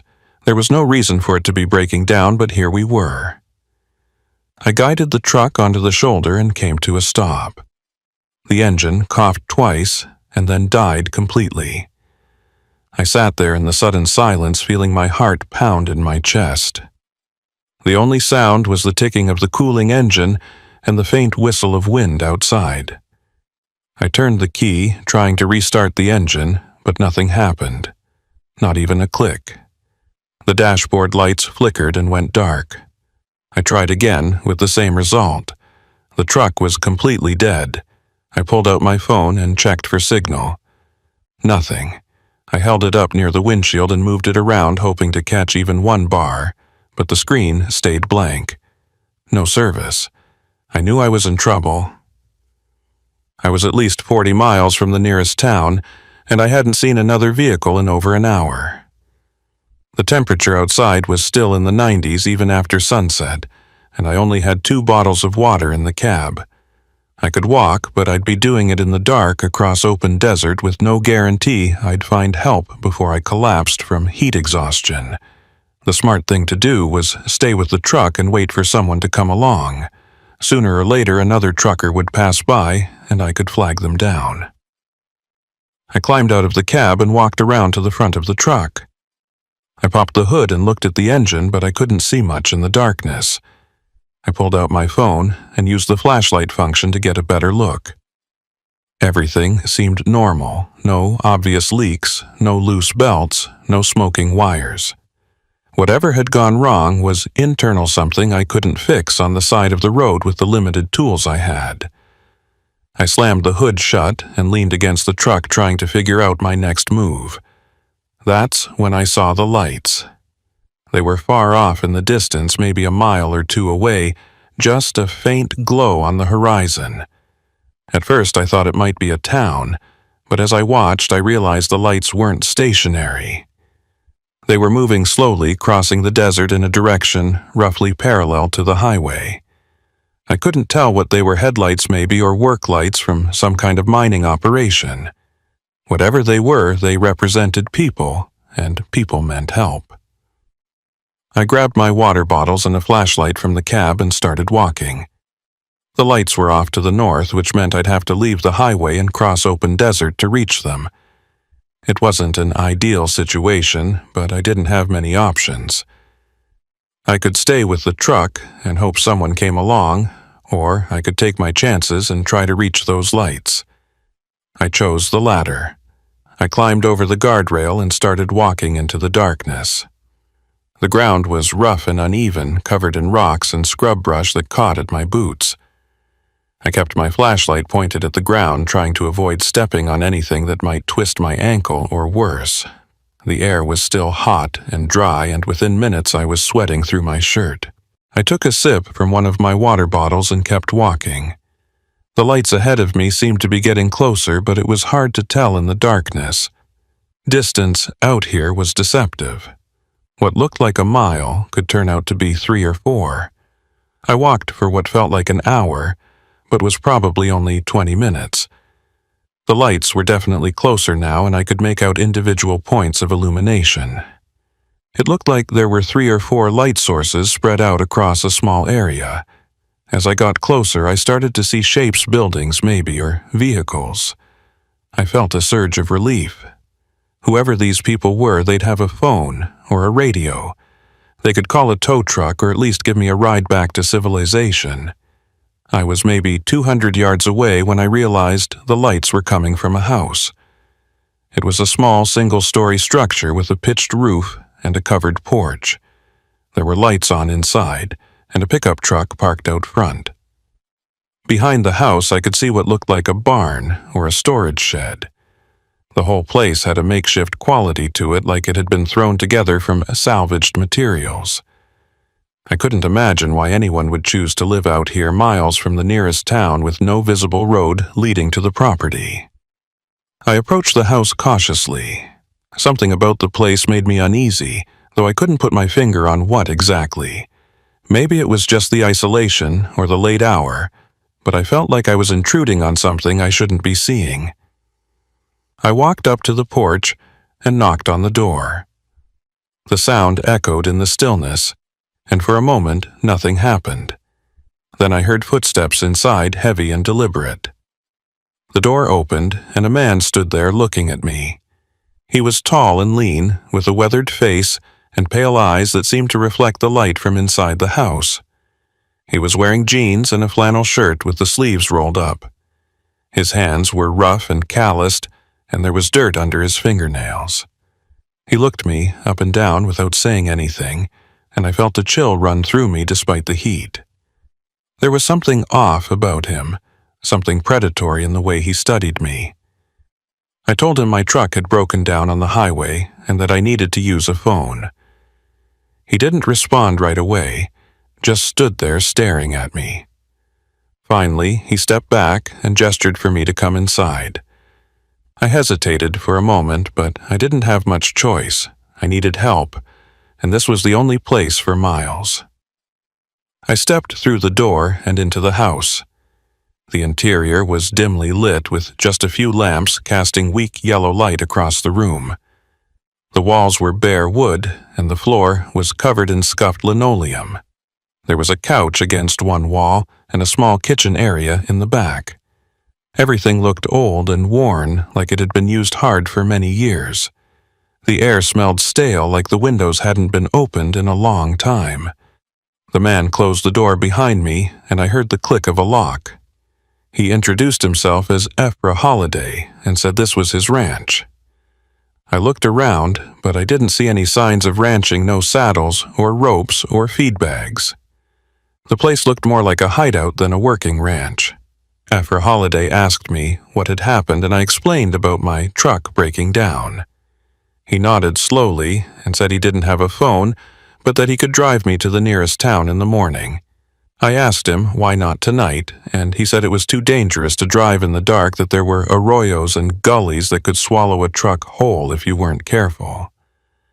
I didn't like that answer, but I couldn't argue with it. I asked if I could at least borrow his truck to drive myself back to the highway, and he shook his head. He said the truck was low on fuel and that he couldn't spare it. He told me I was welcome to spend the night and that we'd head out first thing in the morning. I thanked him and tried to hide my unease. Something about this whole situation felt wrong, but I couldn't figure out what. Ephra Holiday told me to have a seat and disappeared into the back of the house. I sat down on the couch and looked around. There were no pictures on the walls, no personal items of any kind. The place felt temporary, like whoever lived here didn't plan on staying long. I heard voices coming from the back of the house, low and urgent. I couldn't make out what they were saying, but it sounded like an argument. After a few minutes, Ephra Holiday came back into the room. He was carrying a glass of water, which he handed to me. I thanked him and took a sip. The water was lukewarm and had a faintly metallic taste. He sat down in a chair across from me and folded his hands in his lap. He asked me where I was headed, and I told him Albuquerque. He nodded and asked what I was hauling. I told him construction materials. He seemed to consider this for a moment and then asked if I was married. The question caught me off guard, and I said no. He asked if I had family, and I said, not really. He smiled, but it didn't reach his eyes. We sat in silence for a while. I could feel him watching me, and it made my skin crawl. I asked him how long he'd lived out here, and he said a few years. I asked him what he did for a living, and he said he raised cattle, though I hadn't seen any sign of livestock. He said the cattle were on the far side of the property, and that he kept them away from the house. I nodded, but I didn't believe him. Everything about this place screamed wrong. That's when I heard footsteps coming from the back of the house. A door opened, and a woman stepped into the room. She was young, maybe early 20s, with long dark hair and a thin frame. She was wearing a faded dress that looked too big for her, and her feet were bare. She glanced at me and then quickly looked away. Ephra Holiday introduced her as his daughter, Marlene Ray Tanner. I said hello, but she didn't respond. She just stood there with her head down, like she was afraid to look at me. Ephra Holiday told Marlene Ray Tanner to fix me something to eat. She nodded and hurried into the kitchen area. I watched her move around the small space, and I noticed she was limping slightly. There was a bruise on her arm just above her elbow, dark purple against her pale skin. She didn't look at me or her father, just kept her eyes on what she was doing.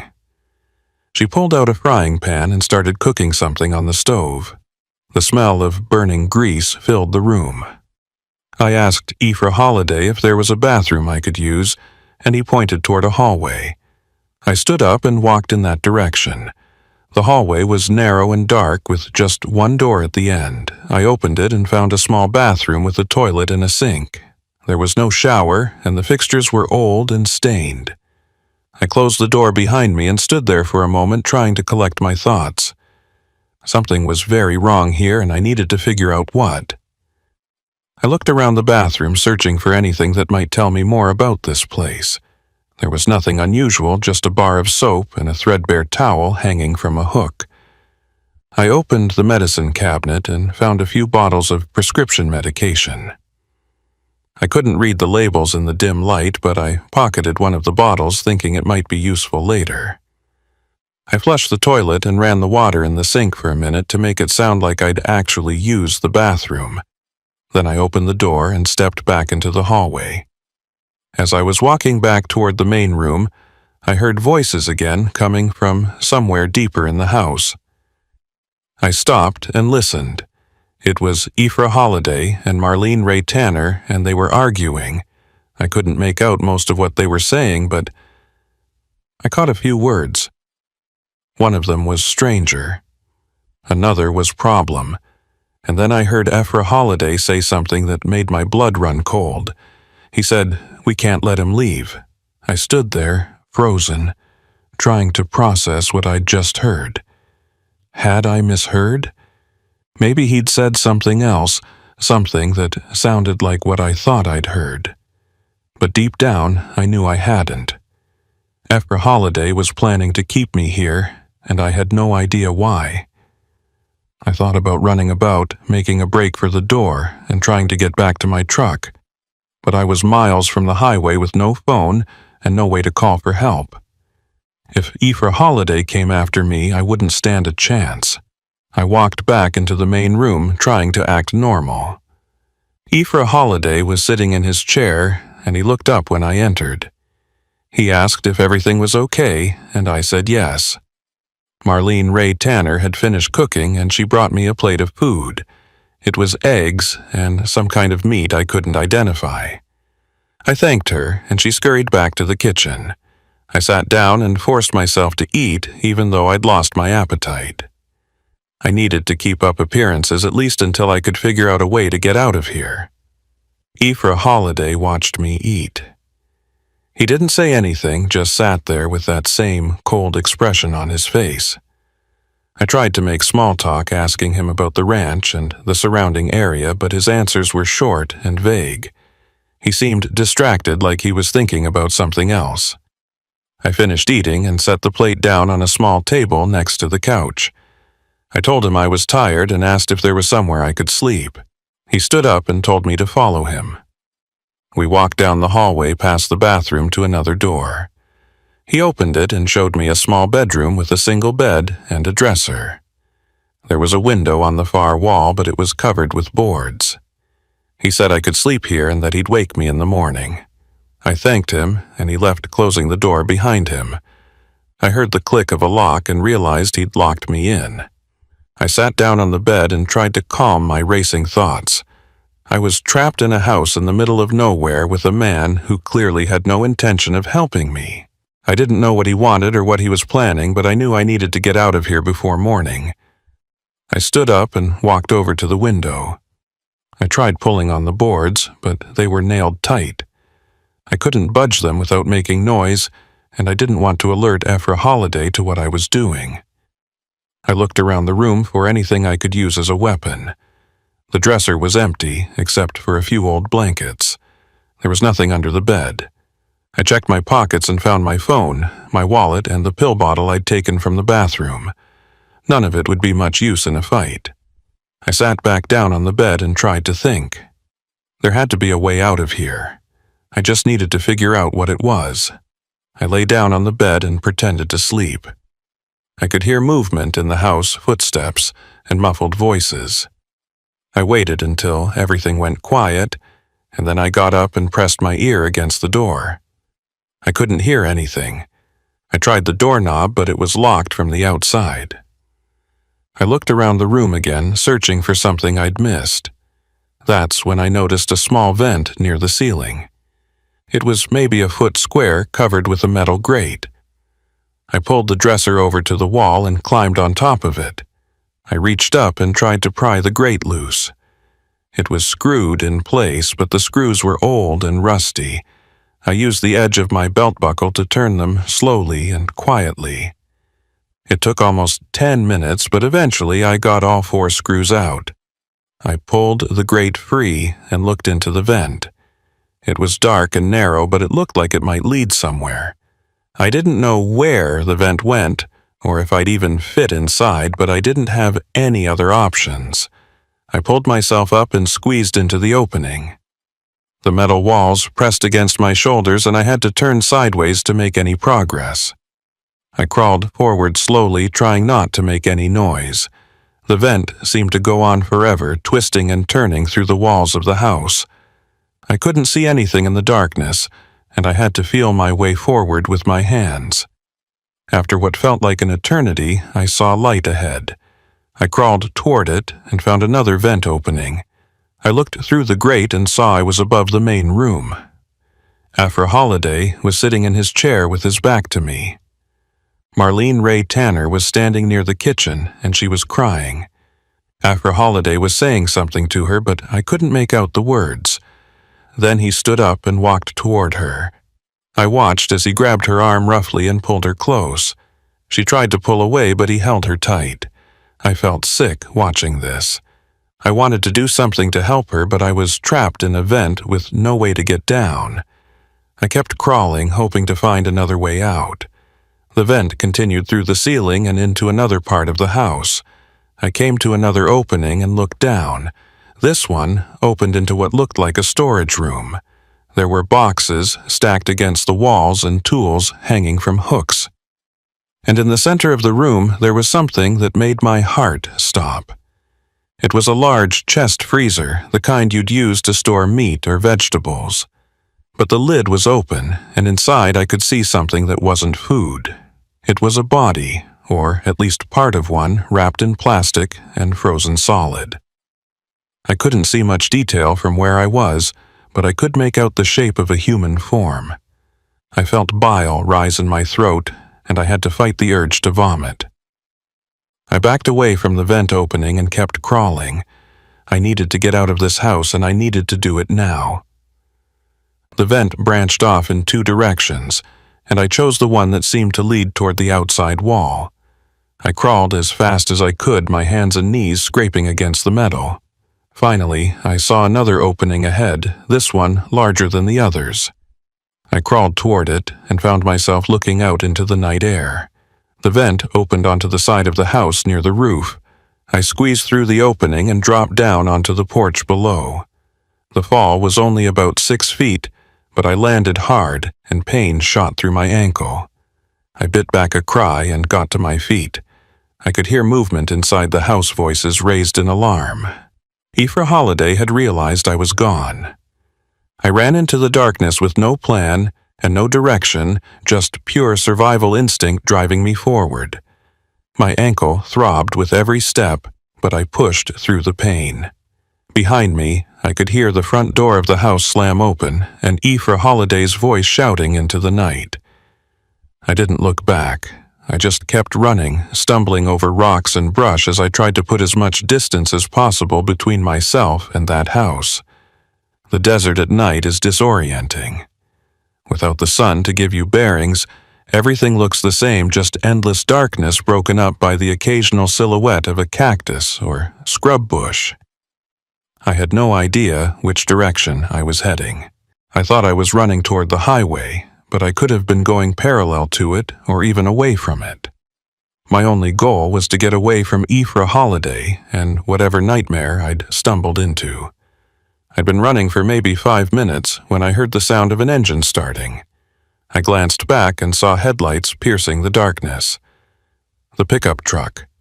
Aphra Holliday was coming after me. I changed direction, trying to head toward rougher terrain where a vehicle couldn't follow.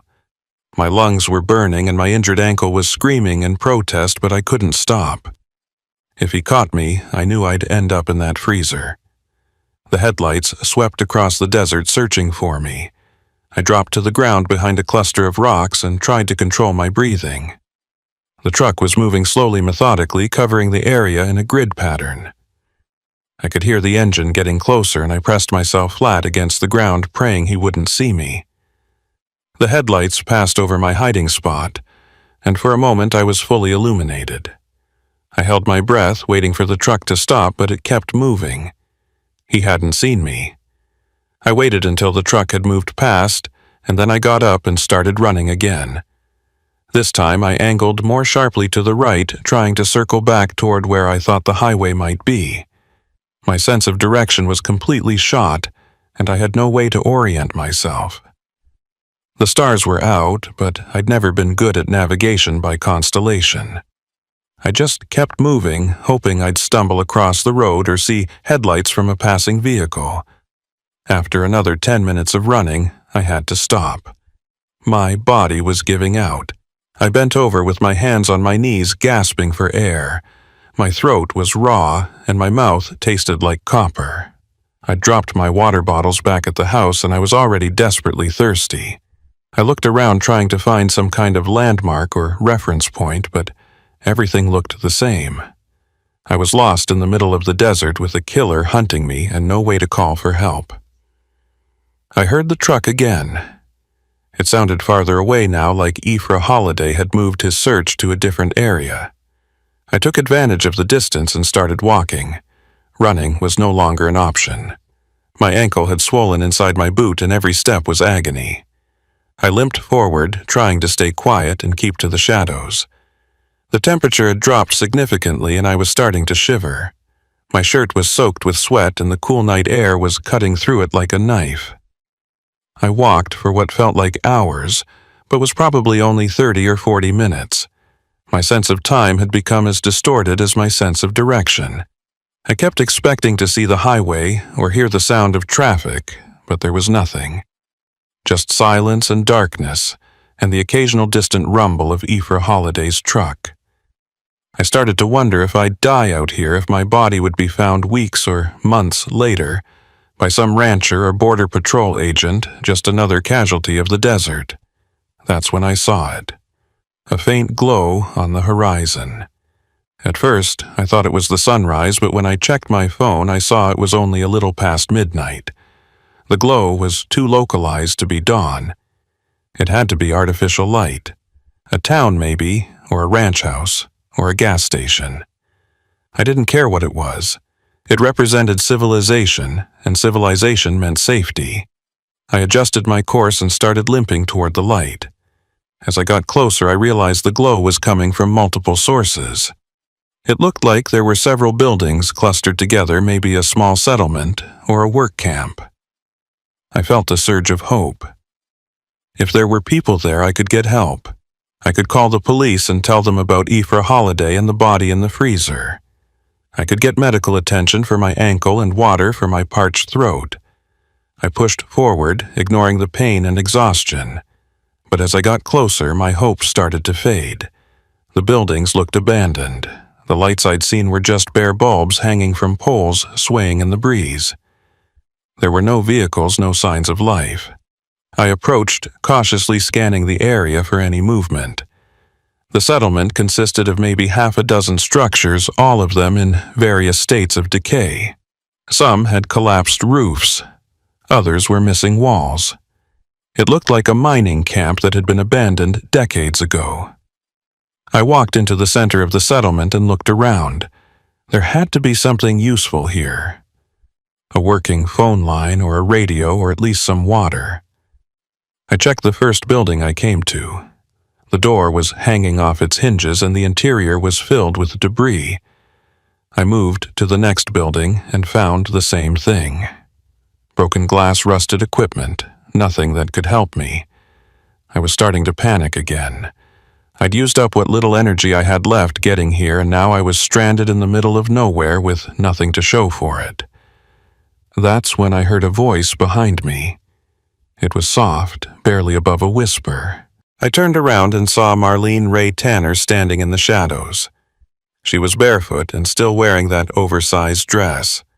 Her face was pale and drawn, and she looked terrified. She told me I needed to hide, that her father was coming. I asked her what she was doing here, and she said she'd followed me. She said Ephra Holiday had sent her to track me while he searched in the truck. I didn't know whether to trust her. She was his daughter, after all. But something in her eyes told me she was telling the truth. She was as scared of him as I was, maybe more. I asked her why she was helping me, and she said she wanted to leave. She said she'd been trying to escape for years, but Ephra Holiday always found her. She said if I could get away, maybe I could send help back for her. I told her to come with me, but she shook her head. She said he'd never stop looking for her, that he'd hunt us both down if we ran together. Before I could argue, I heard the sound of the truck approaching. Marlene Ray Tanner grabbed my arm and pulled me toward one of the collapsed buildings. We squeezed through a gap in the wall and crouched down behind a pile of rubble. I could hear the truck getting closer, the engine rumbling and the tires crunching over the rocky ground. The headlights swept across the settlement and I pressed myself flat against the wall. The truck stopped in the center of the settlement and the engine cut off. I heard a door open and footsteps crunching on gravel. Ephra Holiday called out my name. His voice was calm, almost friendly, like he was calling a lost dog. He said he knew I was here, that there was nowhere else I could have gone. He said if I came out now, he'd make it quick. If I made him search, he'd make me suffer. I stayed silent. Marlene. Ray Tanner was trembling beside me, her breathing quick and shallow. I put a hand on her shoulder, trying to calm her, but she flinched at my touch. I realized she was more afraid of her father than she was of dying out here in the desert. What kind of life had she been living in that house? How long had she been trapped there? I wanted to ask, but this wasn't the time. We needed to stay quiet and hope Ephra Holiday would give up and leave. But he didn't leave. I heard him moving through the settlement, checking each building one by one. His footsteps were slow and deliberate. He wasn't in a hurry. He knew I couldn't have gone far on foot, especially with an injured ankle. He had all the time in the world to find me. I looked around for another way out, but we were trapped. The only exit was the gap we'd come through, and Ephra Holiday was between us and it. His footsteps stopped outside our building. I could hear him breathing on the other side of the wall. Marlene Ray Tanner grabbed my hand and squeezed it hard. I held my breath, waiting for him to move on. But he didn't. Instead, he called out to his daughter. He said he knew she was here.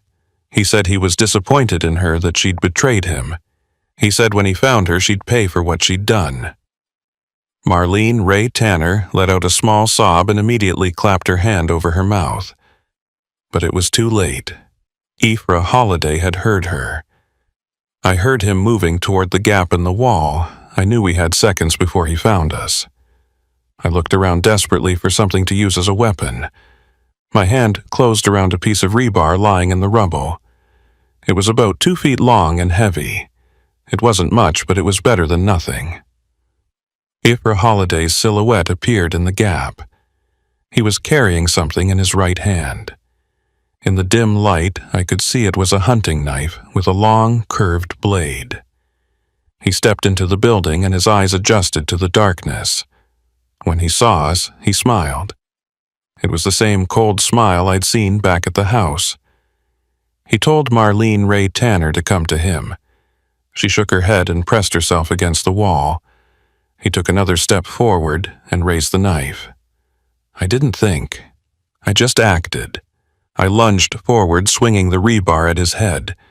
He saw me coming and tried to dodge, but he was too slow. The rebar connected with his shoulder with a sickening crack. He grunted in pain and stumbled backward. The knife fell from his hand and clattered on the ground. I swung again, this time aiming for his head. He ducked, and the rebar whistled past his ear and slammed into the wall, sending up a shower of sparks. Ephra Holiday recovered faster than I expected. He charged at me, driving his shoulder into my chest and knocking me backward. I hit the ground hard, and the rebar flew from my hand. He was on top of me in an instant, his hands closing around my throat. His face was inches from mine, and I could see the rage in his eyes. He was going to kill me, and there was nothing I could do to stop him. Then, Marlene Ray Tanner was there. She'd picked up the hunting knife and she drove it into her father's back. He roared in pain and released his grip on my throat. He spun around and backhanded her across the face. She fell to the ground, and the knife stayed in his back. He reached behind him, trying to pull it out, but he couldn't reach it. Blood was spreading across his shirt, and he was breathing hard. I scrambled to my feet and grabbed the rebar. Aoife Holiday turned back to me and we locked eyes. For a moment, neither of us moved. Then he lunged at me again, and I swung the rebar with everything I had left. It connected with the side of his head, and he dropped like a stone. He hit the ground and didn't move. Blood pooled beneath him, mixing with the dust and debris. I stood there gasping for air, trying to process what had just happened. Marlene Ray Tanner got to her feet slowly. Her lip was bleeding, and her cheek was already starting to swell. She looked down at her father's body, and then at me. I asked her if she was okay, and she nodded. I asked her if he was dead, and she bent down to check. She put her fingers to his neck and held them there for a moment. Then she looked up at me and nodded again. I felt a wave of relief wash over me, followed immediately by a wave of nausea. I'd just killed a man. It was self-defense, there was no question about that, but it didn't make it any easier.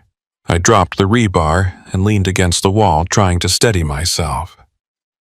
Marlene Ray Tanner stood up and walked over to me. She said we needed to leave, that we needed to get to the highway and find help. I nodded. She was right. We couldn't stay here. We walked out of the building and over to the pickup truck. The keys were still in the ignition. I climbed into the driver's seat and Marlene Ray Tanner got in on the passenger side. I started the engine and put the truck in gear. I had no idea which direction to go, but I figured if we drove long enough we'd hit a road eventually. I turned the truck around and started driving. We drove in silence for maybe 20 minutes. The desert stretched out in every direction, featureless and endless. I kept checking the rearview mirror, half expecting to see Aoife Holiday's body sitting up and coming after us. But there was nothing. Just darkness. Marlene Ray Tanner sat with her hands folded in her lap, staring straight ahead. I wanted to say something to comfort her, but I didn't know what. Finally, I saw lights ahead. Real lights, not just bare bulbs swaying in the breeze. As we got closer, I realized it was the highway. I'd never been so happy to see a road in my life. I turned onto the highway and headed north. Within minutes, I saw the lights of a gas station. I pulled in and parked near the entrance. There was an attendant inside, a middle-aged woman reading a magazine behind the counter. I told Marlene Ray Tanner to wait in the truck and I went inside. The attendant looked up when I came in and her eyes widened. I must have looked like hell, covered in dirt and blood with my clothes torn. I told her I needed to use the phone, that it was an emergency. She handed me the phone without asking questions. I dialed 911 and waited for the operator to answer. When she did, I told her everything. I told her about Aoife Holiday and the house and the body in the freezer. I told her about Marlene Ray Tanner and the abandoned settlement. I gave her the best description I could of where we'd been, though I wasn't sure how accurate it was. The operator told me to stay where I was, the police were on their way. She kept me on the line asking questions and making sure I was okay. I answered as best I could, but my mind was elsewhere. I was thinking about that freezer and what I'd seen inside. I was thinking about Marlene Ray Tanner and what she'd endured. I was thinking about how close I'd come to ending up dead in the desert. The police arrived about 15 minutes later. There were 3 patrol cars and an ambulance.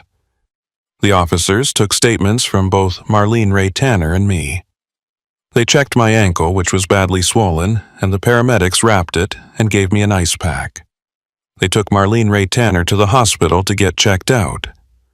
One of the officers told me they were sending units out to find the house and the settlement. He said it might take a while given how remote the area was, but they'd find it. They found it the next day. The house was just as I described it, and so was the freezer. There were 3 bodies inside, all of them wrapped in plastic and frozen solid. The police identified them as missing persons from various parts of Texas and New Mexico. People who'd disappeared over the past few years. Drifters mostly. People no one was looking for. Aoife Holiday had been killing for a long time. They also found Aoife Holiday's body at the abandoned settlement just where we'd left it. The coroner determined he'd died from blunt force trauma to the head. The police ruled it self-defense, and I was cleared of any wrongdoing. Marlene Ray Tanner was placed in protective custody while they tried to locate any relatives. She told the police her father had taken her when she was a child, that she didn't remember anything before the house. She'd been his prisoner for over 15 years. I spent 3 days in a hospital in Albuquerque recovering from dehydration and getting my ankle treated. The company I worked for arranged to have my truck towed and repaired. When I was finally released, I went back to work, trying to return to some semblance of normal life. But normal felt like a foreign concept. Every time I drove through the desert, I thought about that night. Every time I passed an isolated house, I wondered what might be happening inside. I never saw Marlene Ray Tanner again after that night at the gas station. I heard through the police that she'd been placed with a foster family in another state. I hoped she was doing okay, that she was finally getting the chance to live a normal life. She'd saved mine, and I'd saved hers. In a way, we were even. But even now, months later, I can't shake the feeling that I got lucky. If my truck hadn't broken down in that exact spot, if I'd seen different lights in the distance, if I'd made any number of different choices, I might have ended up in that freezer too. Just another missing person no one was looking for. The first few weeks after I got back on the road were the hardest. I'd taken some time off after leaving the hospital, telling my dispatcher I needed to recover physically and mentally from what had happened. The company was understanding given the circumstances. They even offered to let me switch routes to avoid that stretch of highway between El Paso and Albuquerque. But I refused. I told myself I wasn't going to let what happened change the way I lived my life. I was a trucker, and that route was part of my territory. I wasn't going to avoid it just because of one bad night. Looking back, I realized that was pride talking. Or maybe it was stubbornness. Either way, I should have taken them up on their offer. Because the first time I drove through that area again, everything came flooding back. The darkness, the isolation, the feeling of being hunted. I found myself gripping the steering wheel so tight, my knuckles turned white. Every shadow looked like Ephra Holiday. Every abandoned structure looked like that house. I made it through the run, but barely. When I got to Albuquerque, I sat in my truck for an hour trying to stop shaking. I thought it would get easier with time. I thought if I just kept driving that route over and over, eventually the memories would fade. But they didn't. If anything, they got worse. I started having nightmares. I'd dream I was back in that house, locked in that bedroom, while Ephra Holiday stalked through the halls looking for me. Or I'd dream I was running through the desert, but no matter how fast I ran, I couldn't escape. The truck would appear behind me, its headlights bearing down, and I'd wake up gasping for air, drenched in sweat. The nightmares started affecting my work. I'd be driving, and suddenly I'd lose focus, my mind drifting back to that night. More than once I caught myself drifting into the other lane and had to jerk the wheel to correct. My dispatcher started getting complaints from clients about late deliveries. I was falling behind schedule, stopping to rest more often than I should have because I was too exhausted to drive safely. I knew I was spiraling, but I didn't know how to stop it. About 2 months after the incident, I was assigned another run through West Texas. It was the same route I'd been on the night my truck broke down. Same time of night, too. I almost called in sick, but I couldn't afford to. I'd already burned through most of my savings during my recovery, and I needed the money. So I loaded up and hit the road, trying to convince myself it would be fine. The first few hours were uneventful. The sun set and darkness fell, and I kept driving. I passed through the same small towns, the same stretches of empty highway. Everything looked familiar in a way that made my skin crawl. I kept checking my mirrors, expecting to see something behind me, but there was nothing. Just empty road. I told myself I was being paranoid, that Ephra Holiday was dead and couldn't hurt me anymore. But knowing something intellectually and feeling it emotionally are two different things. I was about an hour past El Paso when I saw something that made my heart stop. There was a vehicle pulled over on the shoulder up ahead. Its hazard lights were flashing and the hood was propped open. Someone was standing next to it, waving their arms, trying to flag me down. Every instinct I had screamed at me to keep driving, to not stop, to not get involved. But I couldn't do it. What if it was someone who genuinely needed help? What if they were stranded out here just like I'd been? I slowed down and pulled over behind the vehicle. It was an old sedan, maybe from the 90s. The person who'd been waving walked toward my truck and I got a better look at them. It was a woman, probably in her 50s, wearing jeans and a t-shirt. She looked relieved when I rolled down my window. She told me her car had overheated and that she'd been stuck here for over an hour.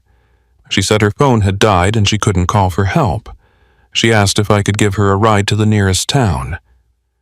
I hesitated. Everything about this felt wrong. The location, the time of night, the fact that she was alone. It was too similar to what had happened to me. But I looked at her face and I saw genuine fear and desperation. She wasn't acting. She was really stranded. I told her to get in and she thanked me profusely. She climbed into the passenger seat and I pulled back onto the highway. She introduced herself and told me her name, but I barely heard it. I was too busy scanning the road ahead looking for anything out of the ordinary.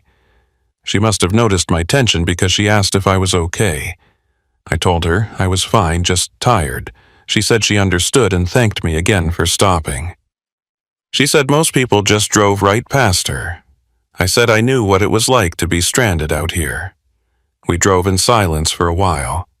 I kept glancing at her out of the corner of my eye, trying to read her body language. She seemed genuine enough. She wasn't fidgeting or looking around nervously. She just sat there with her hands folded in her lap, staring out the windshield. After about 15 minutes, she asked me if I drove this route often. I said yes. She said it must get lonely all that time alone on the road. I agreed. Then she said something that made my blood run cold. She asked me if I'd heard about the bodies they'd found out in the desert a couple months back.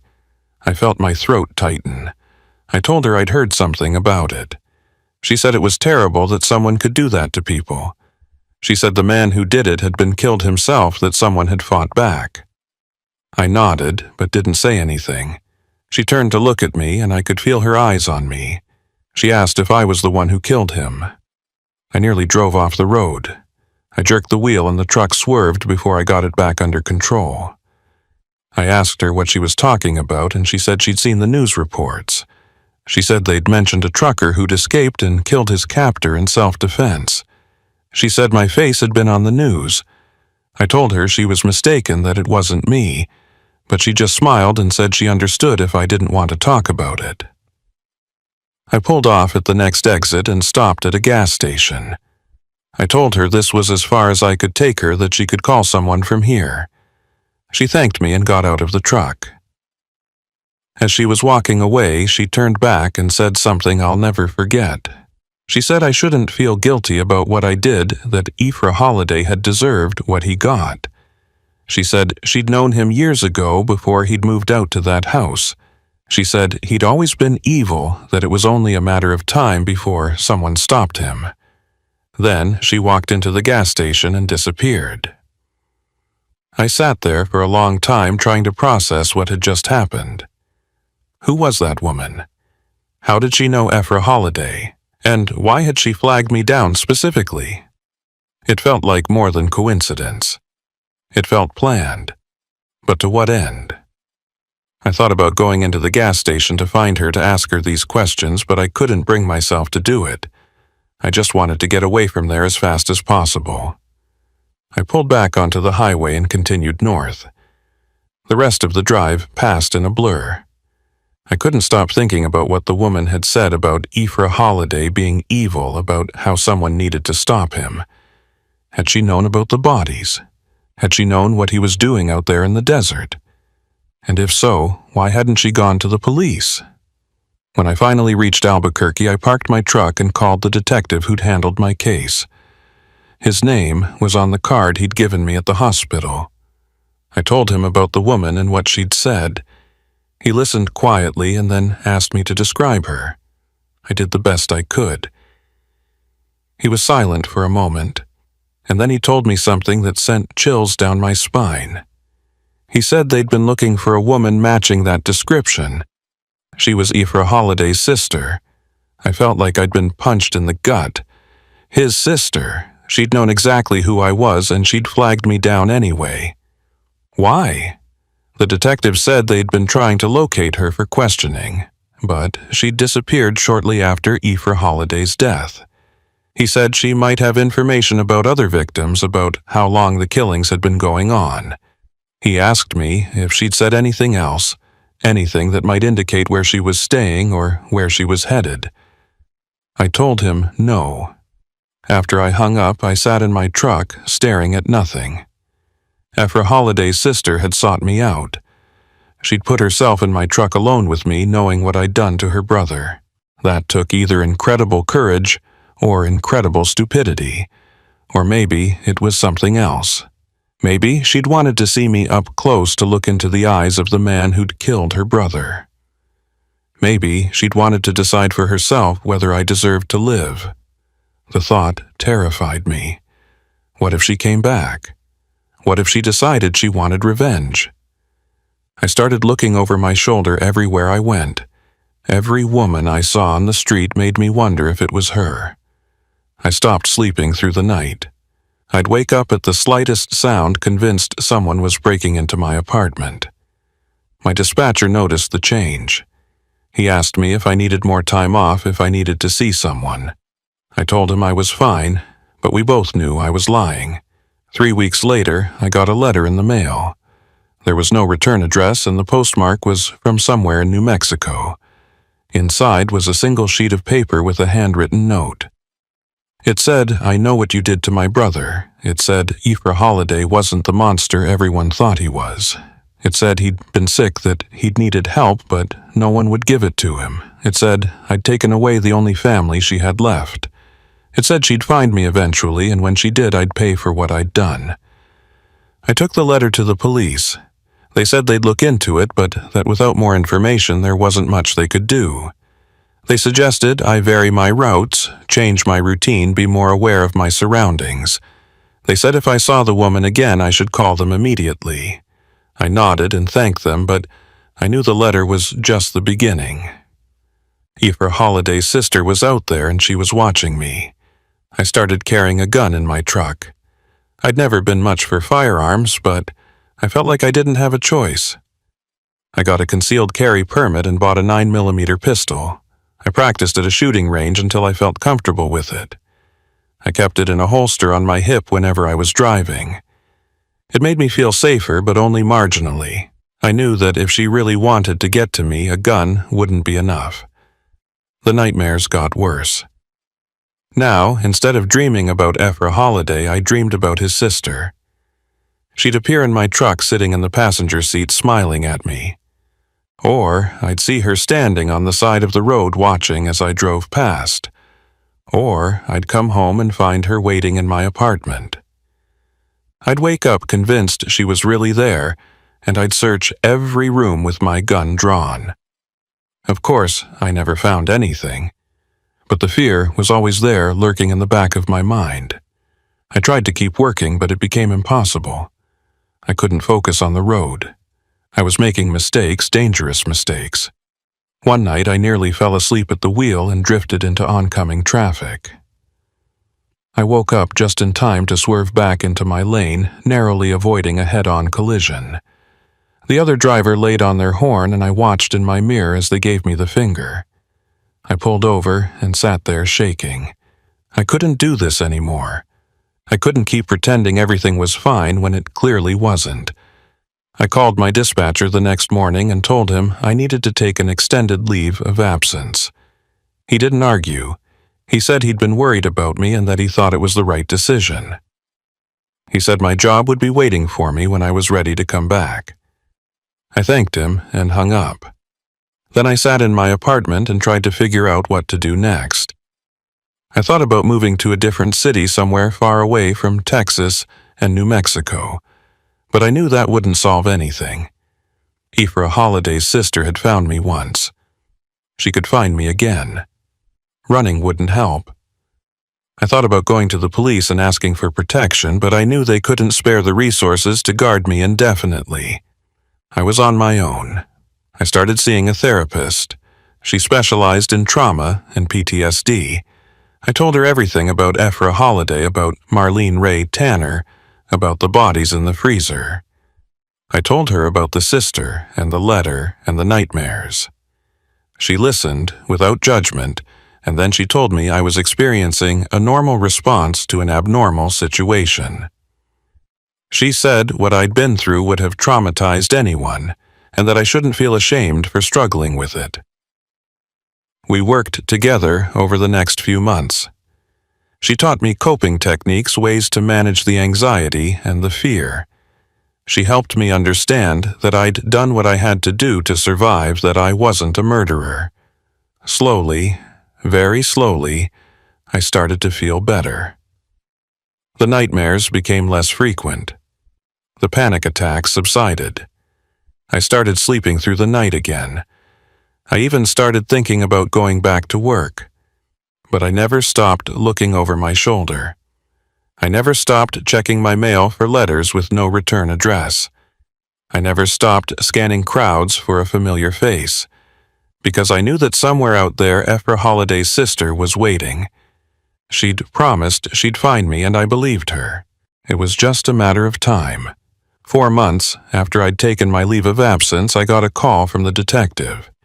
He said they'd found Ephra Holliday's sister. She'd been living in a motel in Roswell using a fake name. They'd arrested her after she'd tried to buy a gun from an undercover officer. She'd told them she was planning to kill the man who'd murdered her brother. The detective said I was safe now that she'd be going to prison for a long time. I should have felt relieved. I should have felt like a weight had been lifted off my shoulders. But I didn't. I just felt empty.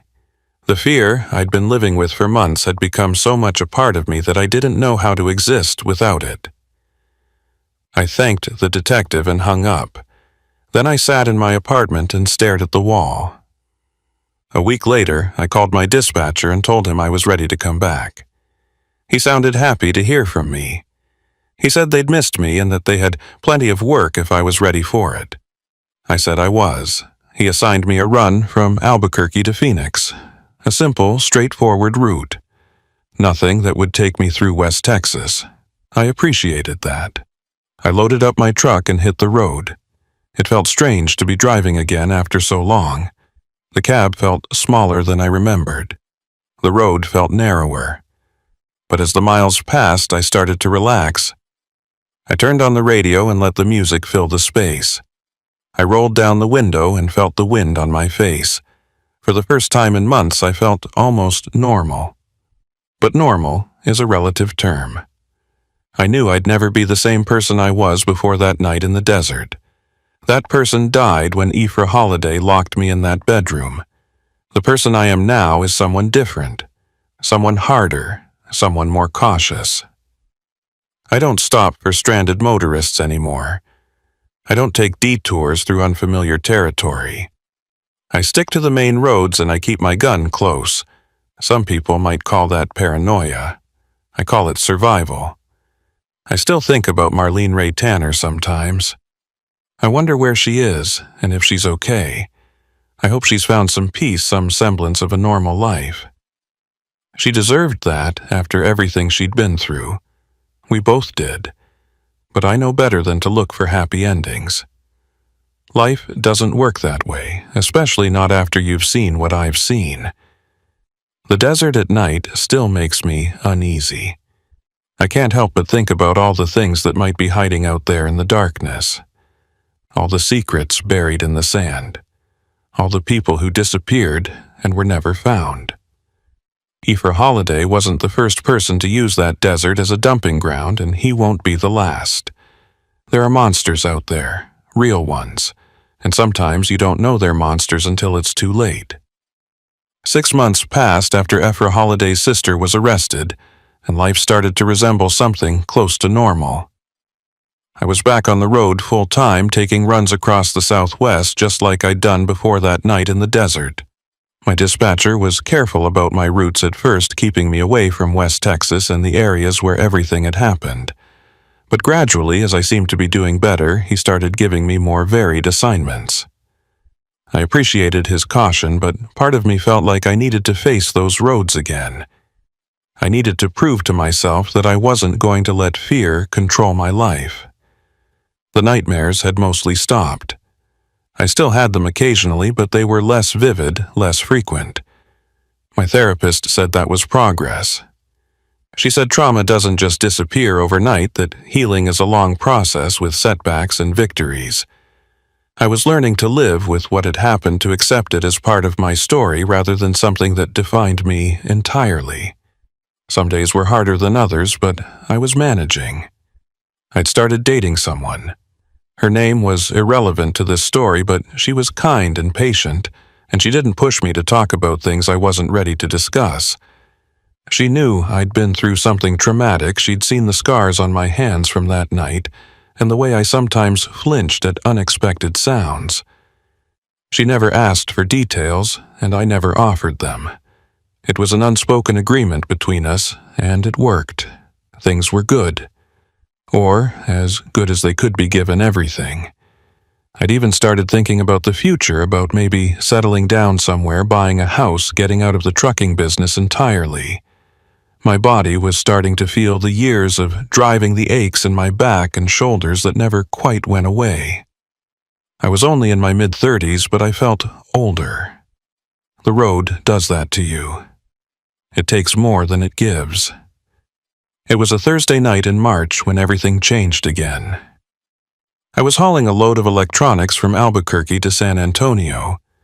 It was a route I'd driven dozens of times before, nothing unusual about it. The weather was clear and the traffic was light. I was making good time and I was in a decent mood. I talked to my girlfriend that morning and she'd mentioned maybe taking a trip together when I got back. Somewhere with a beach, she'd said. Somewhere we could relax. I was about 2 hours outside of Albuquerque when I saw the hitchhiker. She was standing on the shoulder with her thumb out, a small backpack at her feet. She was young, maybe early 20s, with long dark hair.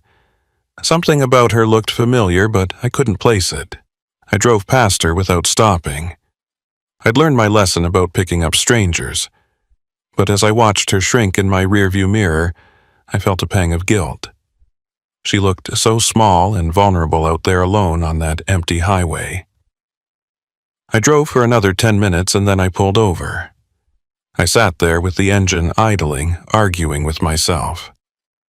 Every rational part of my brain was screaming at me not to go back, but there was another part, a part that remembered what it was like to be stranded and desperate, that wouldn't let me just leave her there. I turned the truck around and drove back. She was still standing in the same spot when I pulled up. I rolled down my window and asked her where she was headed. She said anywhere east. I told her I could take her as far as San Antonio, and she smiled. It was a warm, genuine smile, and it made me feel better about my decision. She grabbed her backpack and climbed into the cab. She thanked me and settled into the passenger seat. I pulled back onto the highway and we started driving. We made small talk for the first few miles. She told me her name, and I told her mine, though I don't remember what name she gave. She said she was traveling across the country trying to see as much of it as she could before settling down. She asked me about trucking, and I told her about the routes I drove and the places I'd been. She seemed genuinely interested, asking follow-up questions and laughing at my stories. I found myself relaxing, enjoying the conversation. But then she said something that made me tense up. She asked me if I'd ever had anything scary happen on the road. I told her not really, just the usual stuff, bad weather, mechanical problems, nothing too dramatic. She nodded, and then she asked me if I'd heard about the trucker who'd killed that man out in the desert. She said she'd read about it online, that it had been all over the news. I felt my throat tighten. I told her I might have heard something about it, but I didn't remember the details. She turned to look at me, and I could feel her eyes studying my face. She said the trucker's name was Virgil Tanner. She said he'd escaped from a serial killer's house and killed the man in self-defense. She said it was an incredible story of survival. I kept my eyes on the road and didn't respond.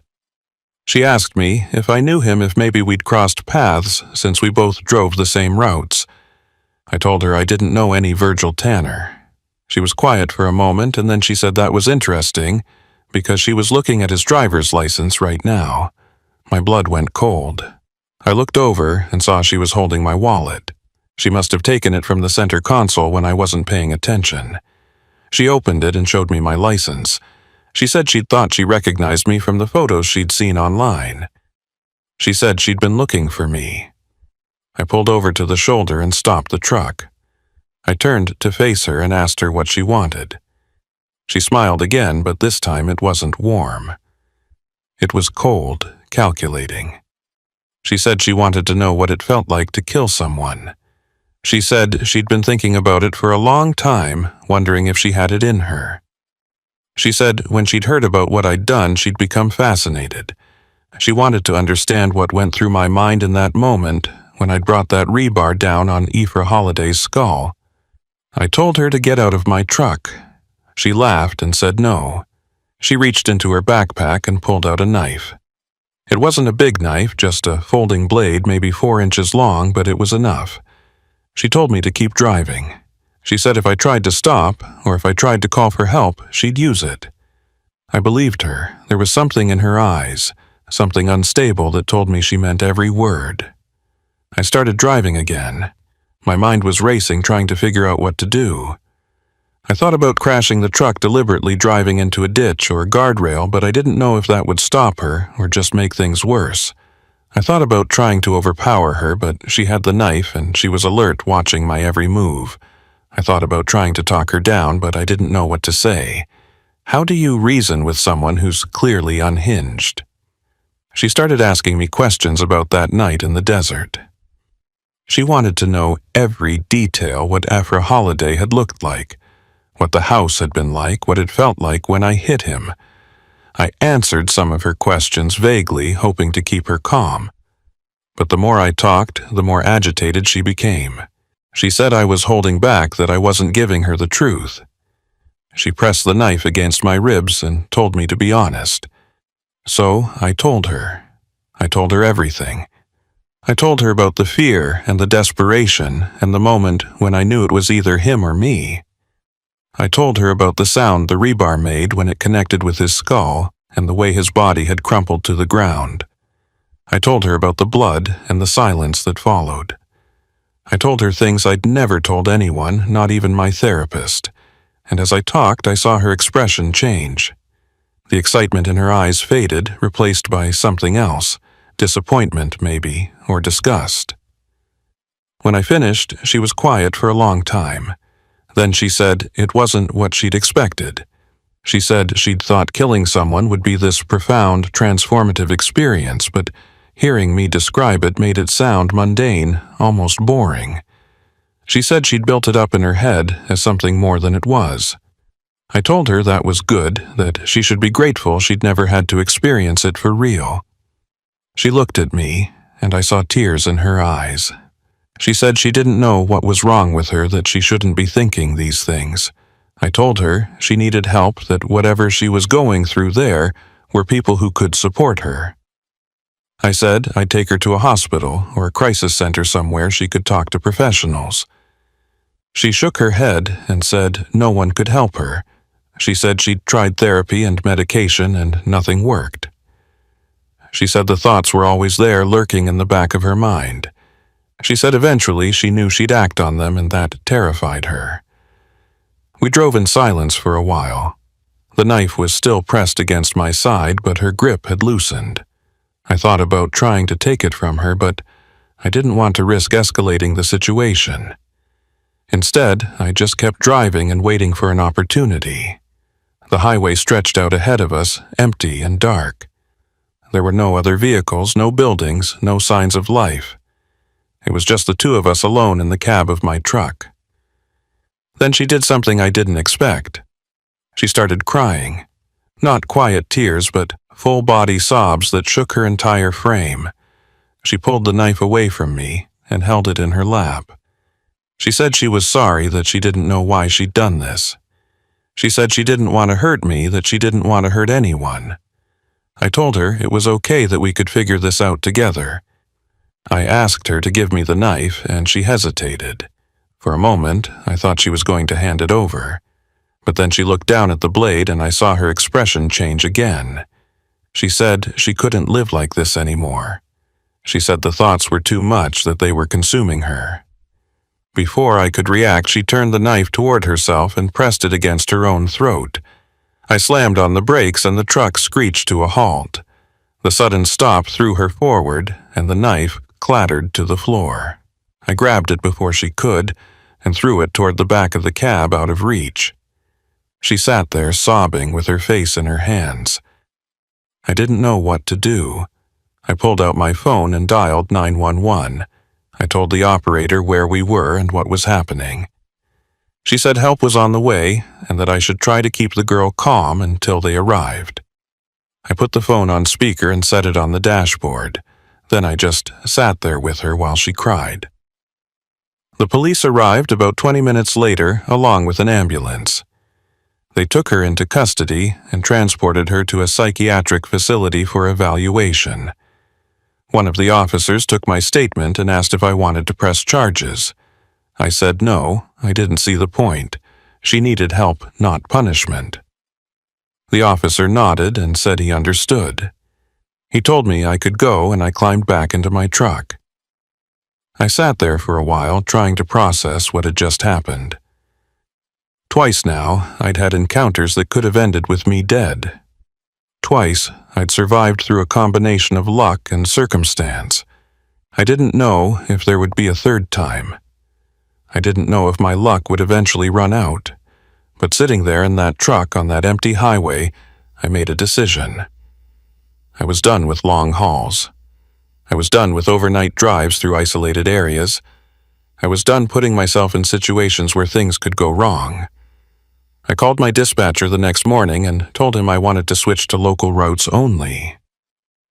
Day trips within 100 miles of Albuquerque, nothing that would take me through remote areas at night.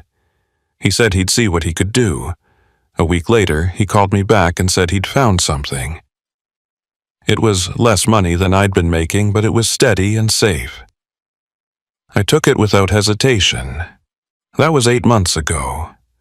I still drive trucks, but now I come home every night. I sleep in my own bed next to my girlfriend. I don't have nightmares anymore, or at least not as often. I put on some weight and my back doesn't hurt as much as it used to. I feel like I'm finally healing, like I'm finally putting that night in the desert behind me. But I still think about it. I think about Ephra Holiday and Marlene Ray Tanner and the bodies in the freezer. I think about his sister and the letter she sent me. I think about the hitchhiker and the knife pressed against my ribs. I think about all the close calls and narrow escapes, and I wonder how many more there might have been if I'd kept driving those routes. Sometimes late at night when I can't sleep, I'll go outside and look up at the stars. I'll think about all those empty highways stretching across the desert and all the people traveling on them. I'll think about the truckers driving through the night trying to make their deliveries on time. I'll think about the stranded motorists and the hitchhikers and the people living in isolated houses miles from anywhere. And I'll wonder what stories they could tell if anyone asked. Because the thing about the road is that everyone has a story. Everyone who drives those highways has seen something or experienced something that changed them. Some stories are worse than others. Some people never make it home to tell their stories at all. I was lucky. I survived. But luck only goes so far. Eventually, it runs out. I got a call last week from a number I didn't recognize. I almost didn't answer, but something made me pick up. It was Marlene Ray Tanner. I hadn't heard from her since that night at the gas station, and hearing her voice after all this time was surreal. She said she'd tracked down my number through the police department. She said she wanted to thank me for saving her life. She said she was doing better, that she'd been in therapy and was learning to cope with everything that had happened to her. I told her I was glad to hear it. She asked me how I was doing, and I told her I was okay. We talked for a few minutes, catching up on each other's lives. Then she said something that made my stomach turn. She said she'd been having dreams about her father. She said in the dreams he wasn't dead. She said he'd come back and he was looking for her. She said the dreams felt so real that sometimes she'd wake up and have to check all the locks on her doors and windows just to feel safe. I told her that was normal, that I'd had similar dreams. I told her that Ephra Holiday was dead and that he couldn't hurt her anymore. But even as I said it, I wondered if I believed it myself. Because the truth is, some people don't stay dead. Not really.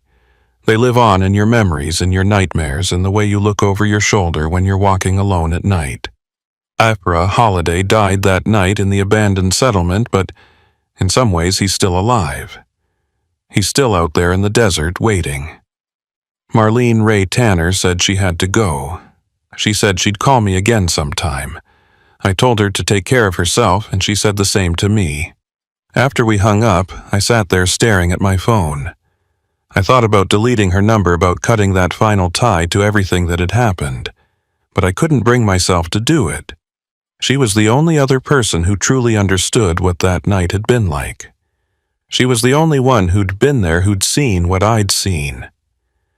I went inside and found my girlfriend in the kitchen making dinner.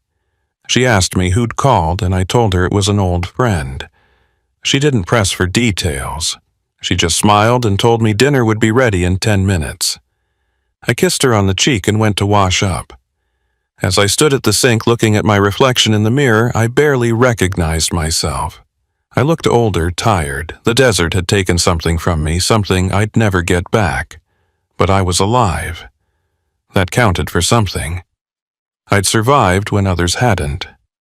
I'd faced monsters, both human and internal, and I'd come out the other side. Not unscathed, but intact.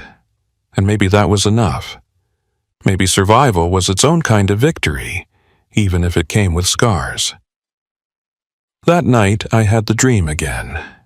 I was back in Ephra Holiday's house, locked in that bedroom. I could hear him moving through the halls, calling my name. I tried the door, but it was locked. I tried the window, but it was boarded up. There was no way out. The footsteps got closer and closer until they were right outside the door. The handle turned, and the door began to open. I woke up before I could see what was on the other side. My girlfriend was still asleep beside me. I got out of bed carefully, trying not to wake her. I went to the kitchen and poured myself a glass of water. My hands were shaking, and I had to grip the glass tightly to keep from dropping it.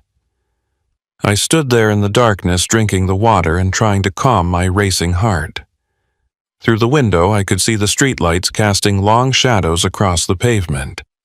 Everything looked normal, peaceful even. But I knew better than to trust appearances.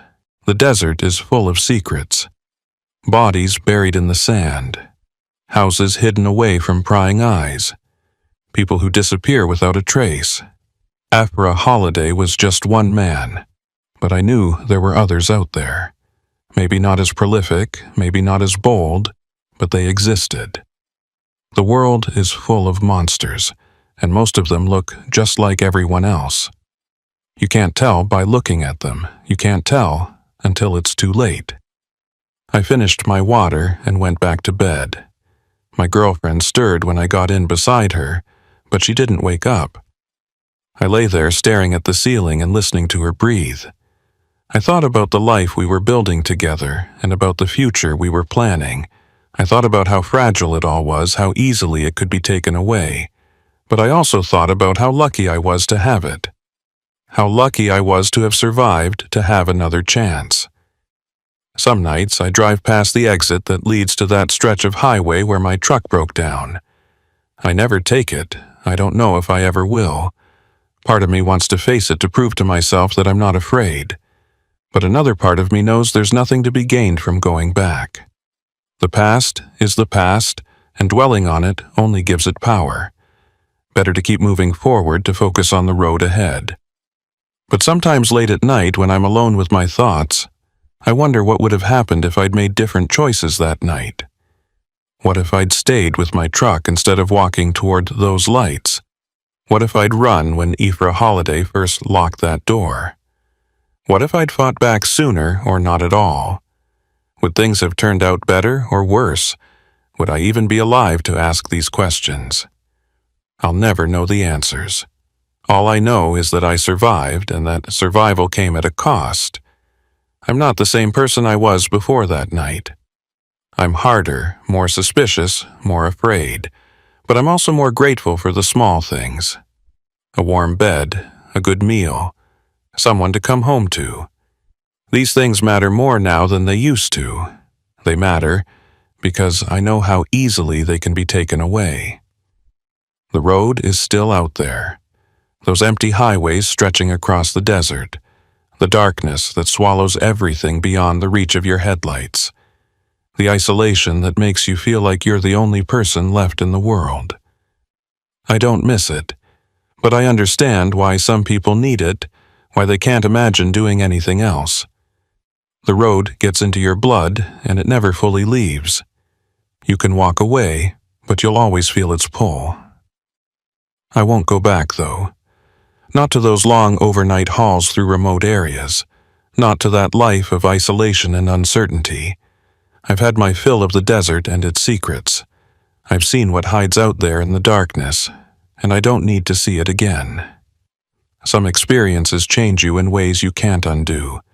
Some nights stay with you forever. But I'm still here, still driving, still moving forward. And maybe that's all any of us can do. Keep moving, keep surviving, keep hoping that the monsters will stay in the darkness where they belong. Because if there's one thing I learned from that night in the desert, it's this. The monsters are real, and sometimes they're closer than you think. My name is Harlan Boyette, and I've been running freight along the California-Mexico border for close to 13 years.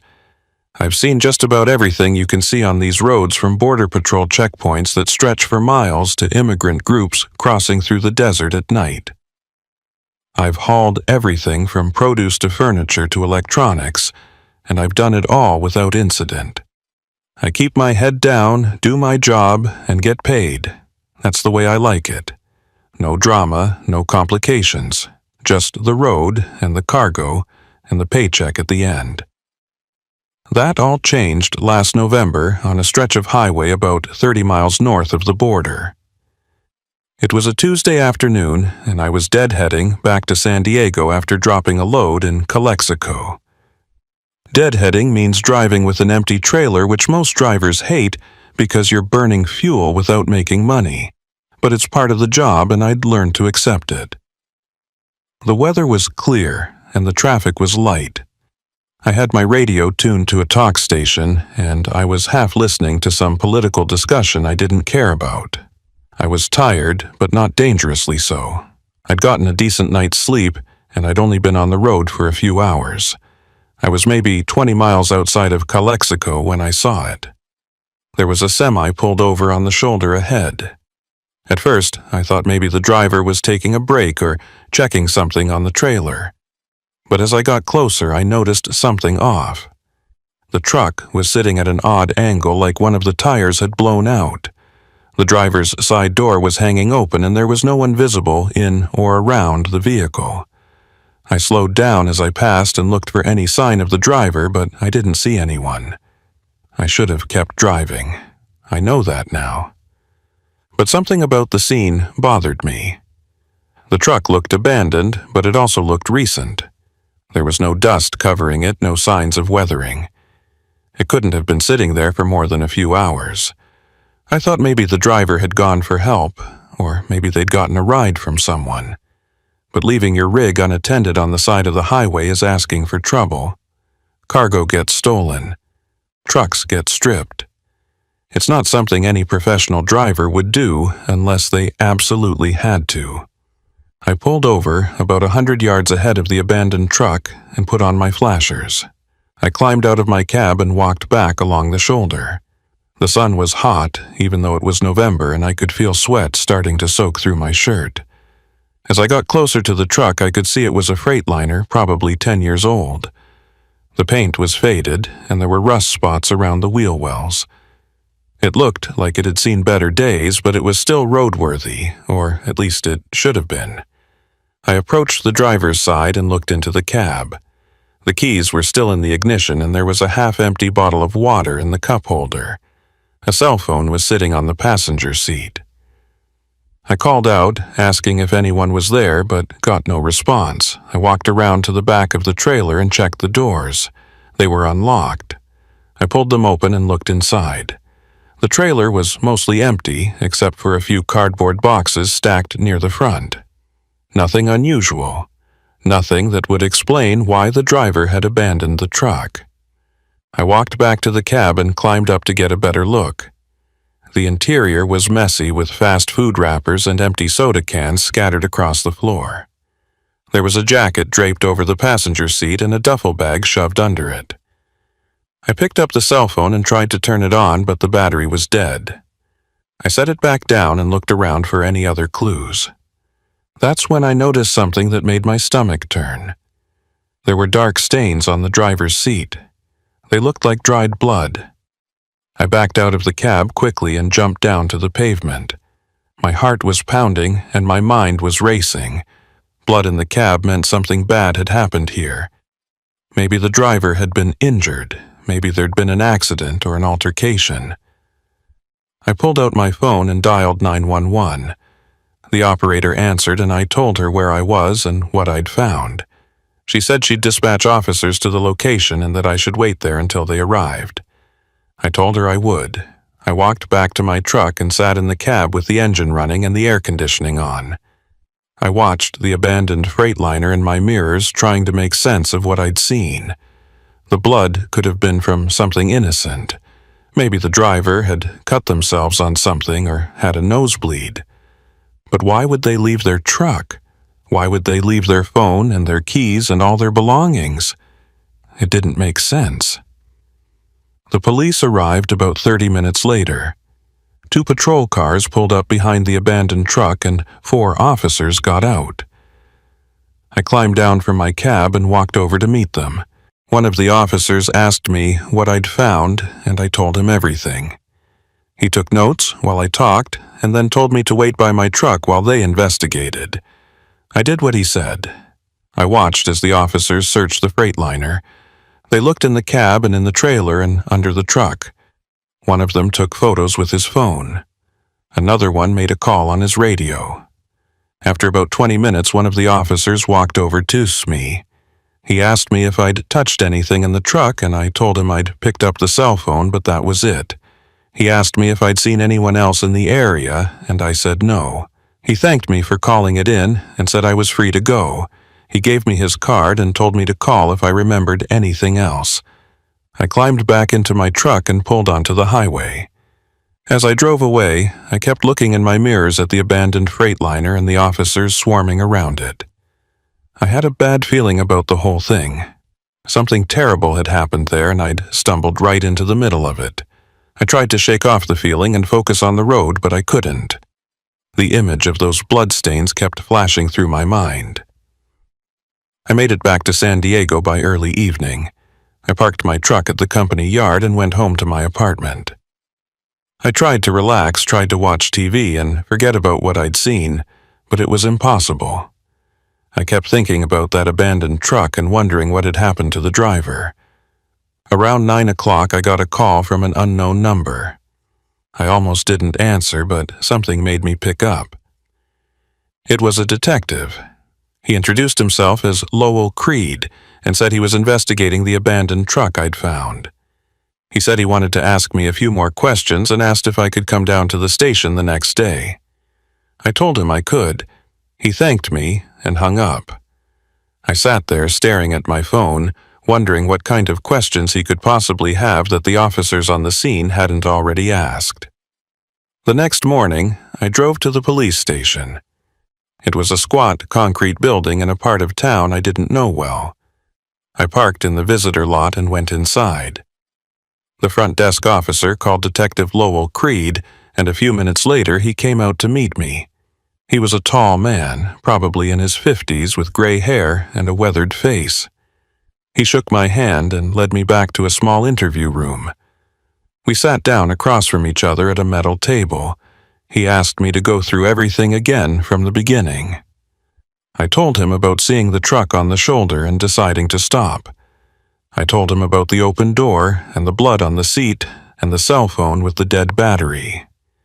He listened without interrupting and took notes on a small pad.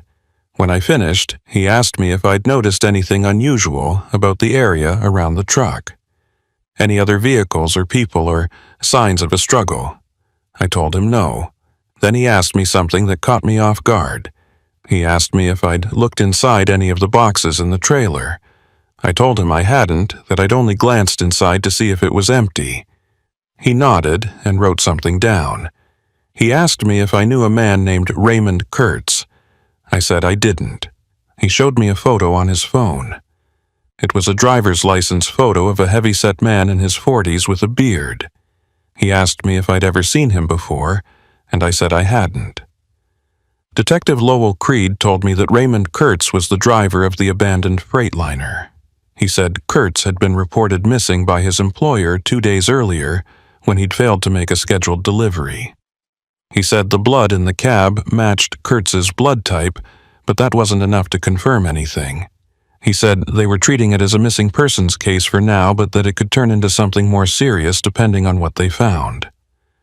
I asked him if there were any leads, and he said not yet. He said they'd checked Kurtz's phone records and his bank accounts but hadn't found anything suspicious. He said Kurtz had no history of violence or drug use. He was just a regular trucker trying to make a living. The detective said sometimes people just disappear, especially in this part of the country. He said the border area was full of dangers, from cartels to human traffickers to simple robberies gone wrong. He asked me if I'd be willing to take a drive with him out to where the truck had been found. He said he wanted to get my perspective on the scene now that it had been processed. I didn't really want to go back there, but I felt like I owed it to Raymond Kurtz, or at least to his family, to do whatever I could to help. I told the detective I'd go with him.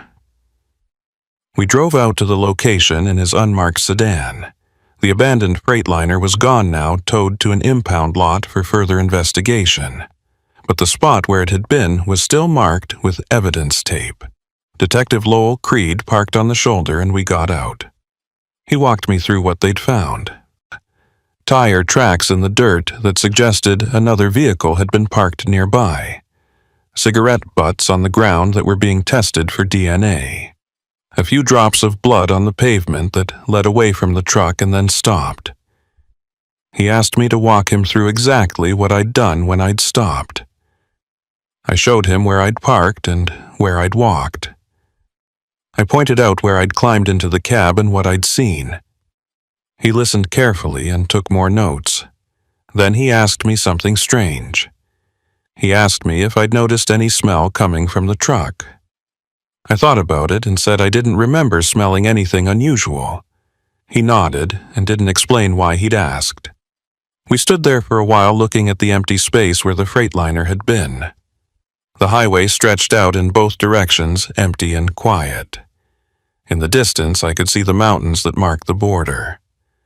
Detective Lowell Creed said they'd found something else in the trailer. He said it wasn't in any of the boxes I'd seen, but hidden under a false floor panel. He said they'd found personal belongings, wallets, IDs, photographs. He said they belonged to at least 7 different people. I felt a chill run down my spine despite the heat. I asked him what that meant, and he said they didn't know yet. He said none of the IDs matched any current missing persons reports. He said they were running the names through databases trying to find any connection. He said it was possible Raymond Kurtz was involved in something illegal. Or it was possible he'd stumbled onto something and paid the price for it. Either way, the detective said this case was more complicated than it had first appeared. He drove me back to the station and thanked me for my help. He gave me another card and told me to call if I thought of anything else, no matter how small. I promised I would. I drove back to my apartment and spent the rest of the day trying to process what he'd told me. 7 people, 7 sets of belongings hidden in a truck. What had Raymond Kurtz been mixed up in, and where was he now? That night I couldn't sleep. I kept thinking about those personal belongings hidden under the floor of the trailer. I thought about the people they'd belonged to and what might have happened to them. I thought about Raymond Kurtz and whether he'd been a victim or a perpetrator. The line between the two seemed blurry. I'd seen enough in my years on the road to know that people aren't always what they seem. Good people do bad things. Bad people sometimes have good reasons. 3 days later, Detective Lowell Creed called me again. He said they'd identified some of the people whose belongings had been found in the truck.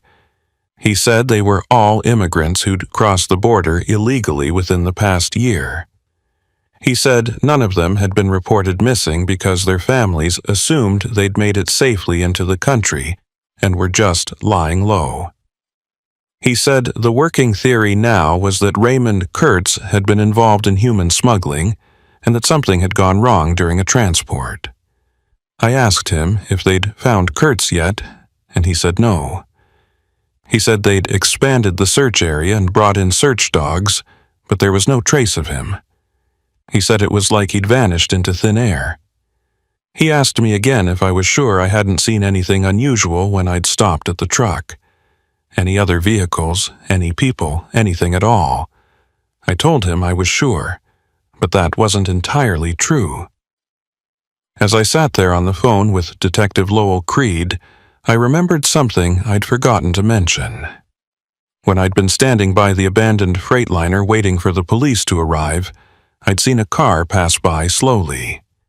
It was a dark sedan with tinted windows. It had slowed down as it approached and the driver had looked at me. I couldn't see their face through the tint, but I could feel them watching me. Then the car had sped up and driven away. At the time, I'd thought nothing of it. People slow down to look at accidents and abandoned vehicles all the time. But now, thinking back on it, the way that car had slowed down felt deliberate. Like whoever was inside had been checking to see who I was and what I was doing there. I told Detective Lowell Creed about the car. He asked me if I could remember anything else about it. The make or model or the license plate. I told him I couldn't, that it had all happened too fast. He said that was okay, that it might be important or it might be nothing. He said he'd add it to the case file. We hung up, and I sat there feeling like I'd failed somehow. Like I should have paid more attention, should have noticed more details. Over the next few weeks, I tried to get back to my normal routine. I took loads up and down the coast from San Diego to Los Angeles to San Francisco. I tried not to think about Raymond Kurtz or the abandoned freightliner or the 7 people whose belongings had been found in the trailer. But it was always there in the back of my mind. Every time I passed another semi on the highway, I wondered what they were carrying. Every time I saw someone pulled over on the shoulder, I wondered if they were in trouble. I started noticing things I'd never paid attention to before. Cars that seemed to be following me for too long. Vehicles parked in rest stops with people sitting inside just watching. Faces at truck stops that looked familiar even though I was sure I'd never seen them before. I told myself I was being paranoid, that the stress of what had happened was making me see threats where there were none. But I couldn't shake the feeling that something was watching me, that I'd seen something I wasn't supposed to see and that someone knew about it. Then one night, about a month after I'd found the abandoned truck, I got a visitor. I was sitting in my apartment eating a microwaved dinner and watching the news when someone knocked on my door. It was late, maybe 10 o'clock, and I wasn't expecting anyone. I looked through the peephole and saw a woman standing in the hallway. She was thin and pale with dark hair pulled back in a ponytail. She was wearing jeans and a dark jacket, and she kept looking over her shoulder like she was afraid someone might be following her. I didn't recognize her, but something about her demeanor made me open the door anyway. She asked me if I was Harlan Boyette, and I said yes. She asked if she could come in and talk to me. I asked her who she was, and she said her name was Inez Marrow. She said she had the information about Raymond Kurtz and the truck I'd found on the highway. That got my attention. I stepped aside and let her in. She walked past me quickly, and I closed the door behind her. She stood in the middle of my living room looking around like she was checking for exits or hidden cameras. I asked her how she'd found me, and she said it hadn't been hard. She said my name had been in the police report and that finding someone's address isn't difficult if you know where to look. I asked her what she wanted, and she said she needed to tell someone what she knew before it was too late. She said she'd tried going to the police, but she was afraid they wouldn't believe her, or worse, that they'd put her in danger by investigating. She said I was involved whether I wanted to be or not, and that I deserved to know the truth. I told her to sit down, and she did. She perched on the edge of my couch with her hands clasped in her lap. I sat across from her in my recliner and waited for her to speak. She took a deep breath, and then she told me her story. She said she'd been living in Mexicali for the past 3 years, working odd jobs and trying to save enough money to bring her family north. She said about 6 months ago she'd been approached by a man who offered her a job. He said he needed people to help coordinate transports across the border. He said the pay was good and the work was simple. All she had to do was make phone calls and pass along information. Inez Marrow said she'd known it was illegal, but she'd been desperate. She said she'd taken the job thinking it would only be for a few months until she had enough money saved. But once she was in, she couldn't get out. She said the people running the operation weren't the kind of people you said no to. She said she'd seen what happened to people who tried to leave or who talked to the wrong people. She said they disappeared, and no one asked questions. She said Raymond Kurtz had been part of the operation. He'd been one of the drivers who transported people across the border hidden in his trailer. She said he'd been doing it for years, and that he was good at it. He knew the routes and the checkpoints and how to avoid attention. She said he'd moved hundreds of people, maybe more. But then something had changed. She said about 2 months ago, Kurtz had started asking questions. He'd wanted to know where the people were going after he dropped them off. He'd wanted to know who was in charge and how the money was being split. Inez Marrow said asking questions was dangerous. She said the people running the operation didn't like it when their drivers got curious. She said they'd warned Kurtz to keep his head down and do his job, but he hadn't listened. She said the last time she'd seen him, he'd told her he was getting out. He said he'd found something that proved the operation was more than just smuggling. He said he was going to the police. She'd begged him not to, but he'd insisted. He said he couldn't keep doing this knowing what he knew.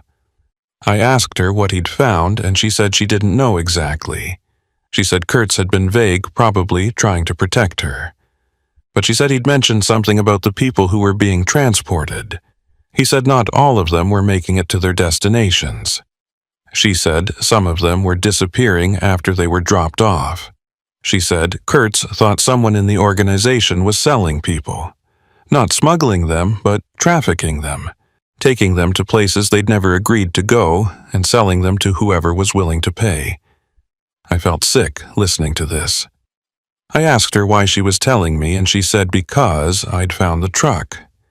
She said the police were investigating now, and that meant the people running the operation were nervous. She said they were cleaning house, getting rid of anyone who might talk. She said she was afraid she was next. She said she'd gone into hiding, but she couldn't stay hidden forever. She said she needed to tell someone what she knew, so that if something happened to her there would be a record. She said she'd chosen me because I wasn't a cop and I wasn't part of the operation. She said I was neutral. I told her she needed to go to Detective Lowell Creed and tell him everything. She shook her head and said she couldn't trust the police. She said some of them were on the payroll. She said that's how the operation had survived for so long, because they had protection from the inside. I asked her if she had any proof of that, and she said no, just things she'd overheard. She said Kurtz had believed it too. She said that's why he'd been planning to go to the FBI instead of the local police. I asked her if she knew what had happened to Kurtz, and she said she had a theory. She said the day his truck was found abandoned, she'd gotten a call from one of her contacts in the organization. The contact had told her that Kurtz had been dealt with and that his truck had been left as a message. She said the personal belongings the police had found in the trailer had been planted there to make it look like Kurtz was guilty. She said the real evidence, whatever Kurtz had found, had been taken by the people who killed him. I asked her if she knew where Kurtz's body was, and she said no. She said she assumed it was buried somewhere in the desert where it would never be found. She said that's what they did with people who caused problems. She said the desert was full of unmarked graves. I sat there trying to process everything she was telling me. If what she said was true, then I'd stumbled into something much bigger and more dangerous than I'd realized, and the fact that she'd come to me meant I was now on their radar. I asked Inez Mero what she wanted me to do with this information. She said she wanted me to give it to someone who could do something about it. Someone outside the local police, someone who didn't have ties to the organization. She said she'd written everything down, names, dates, locations, as much as she could remember. She pulled a folded envelope from her jacket and handed it to me. She said if anything happened to her, I should give it to the FBI. She said they were the only ones she trusted to investigate properly. I took the envelope and looked at it. It was sealed, and there was nothing written on the outside. I asked her why she didn't just mail it to the FBI herself, and she said she was afraid it would be intercepted. She said she'd been followed for the past week. She said she'd seen the same cars in different places. She said she'd gotten phone calls from unknown numbers where no one spoke, just breathed into the phone. She said they were watching her, waiting for her to make a mistake. I asked her where she was staying, and she said she couldn't tell me. She said the less I knew, the safer I'd be. She stood up and headed for the door. I followed her and asked her what she was going to do now. She said she was going to keep running and hope she could stay ahead of them long enough. She said maybe once the FBI had the information they could protect her, but until then she was on her own. She opened the door and looked out into the hallway. She turned back to me and said I should be careful. She said by finding that truck I'd put myself in the middle of something dangerous. She said I should watch my back and trust no one. Then she was gone. I stood in the doorway, watching her walk down the hall and disappear around the corner. I closed the door and locked it. I looked down at the envelope in my hands. It felt heavy, heavier than it should have for just a few sheets of paper. I thought about opening it, but I decided against it. The less I knew, the better. I put the envelope in a drawer in my kitchen and tried to forget about it. But I couldn't. Every time I closed my eyes, I saw Inez Mero's face, pale and frightened. I saw Raymond Kurtz's abandoned truck with blood on the seat. I saw those personal belongings hidden under the false floor. I didn't sleep that night. I sat in my living room with all the lights on, and my phone in my hand ready to call 911 if I heard anything suspicious. But the night passed quietly. When morning came, I was exhausted, but I dragged myself to the shower and got ready for work. I had a load to pick up in Los Angeles, and I couldn't afford to miss it. I thought about calling Detective Lowell Creed and telling him about Inez Mero's visit, but I remembered what she'd said about not trusting the local police. I decided to wait until I had more information. I drove to Los Angeles and picked up my load. It was a simple run back to San Diego with a delivery scheduled for the next morning. I tried to focus on driving, tried to keep my mind occupied with the road and the traffic, but I couldn't stop thinking about what Inez Mero had told me. If she was right, then Raymond Kurtz had been murdered for trying to expose a human trafficking ring, and the people who killed him were still out there, still operating, and now they might be after her, and possibly after me. I was about halfway back to San Diego when I noticed a car following me. It was a dark sedan with tinted windows. It had been behind me for the past 20 miles, staying a consistent distance back. At first, I thought it was just coincidence, but when I changed lanes, it changed lanes too. When I sped up, it sped up. When I slowed down, it slowed down. My heart started racing and I felt sweat break out on my forehead. I thought about the car I'd seen the day I found Raymond Kurtz's truck, the one that had slowed down to look at me. I couldn't be sure it was the same car, but the similarities were too much to ignore. I pulled off at the next exit and drove into a gas station. The sedan followed me off the highway, but it didn't pull into the station. It drove past slowly, and I watched it disappear down the street. I parked at one of the pumps and sat there trying to calm down. Maybe I was being paranoid. Maybe it was just another driver who happened to be going the same direction. But I couldn't shake the feeling that I was being watched, that someone was keeping tabs on me. I filled up my tank and used the restroom. When I came back out, I looked around for the sedan, but I didn't see it. I climbed back into my truck and pulled back onto the highway. I kept checking my mirrors for the next hour, but the sedan didn't reappear. By the time I reached San Diego, I'd almost convinced myself I'd imagined the whole thing. Almost. I made my delivery the next morning and then headed back to my apartment. I'd decided I needed to give the envelope to Detective Lowell Creed regardless of what Inez Marrow had said about not trusting the police. I couldn't just sit on this information. If people were being trafficked and killed, then someone needed to do something about it. I went to my kitchen and opened the drawer where I'd put the envelope. It was gone. I felt my blood run cold. I pulled the drawer all the way out and dumped its contents on the counter. Pens, receipts, takeout menus, but no envelope. I searched every drawer in the kitchen. I looked in the living room and the bedroom. I tore my apartment apart looking for it, but it was nowhere to be found. Someone had been in my apartment. Someone had taken the envelope. And that meant Inez Marrow had been right. They were watching me. They knew she'd come to see me, and now they had the information she'd risked her life to give me. I called Detective Lowell Creed immediately.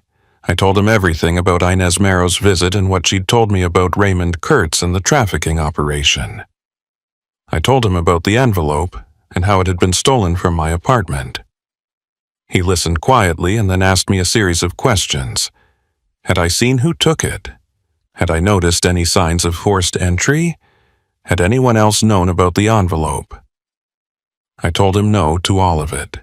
He said he'd send officers to check my apartment for evidence and that I should stay somewhere else for a few nights just to be safe. I asked him if he believed what Inez Marrow had told me, and he was quiet for a moment. Then he said that some of it aligned with what they'd been finding in their investigation. He said they'd identified 4 of the 7 people whose belongings were found in Kurtz's truck. He said all 4 had been reported missing by family members within the past year. He said they'd been following leads, but they'd hit a lot of dead ends. He said if what Inez Marrow said was true, it would explain a lot. But he said they needed more evidence. They needed witnesses who were willing to testify.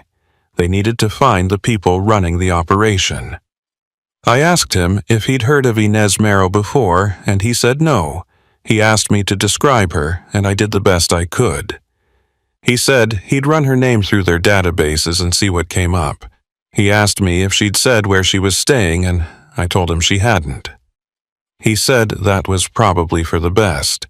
He said if she was right about there being corrupt cops in the department, then the less information in the system, the better. He said he'd reach out to the FBI and see if they could get involved. He said this was bigger than his department could handle alone.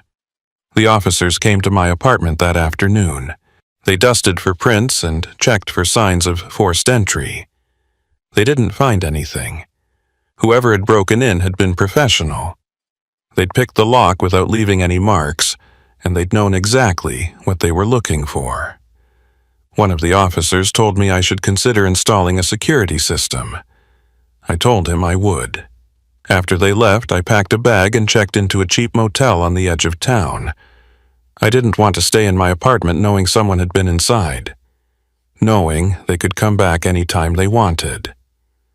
I spent 3 days in that motel room, barely leaving except to get food.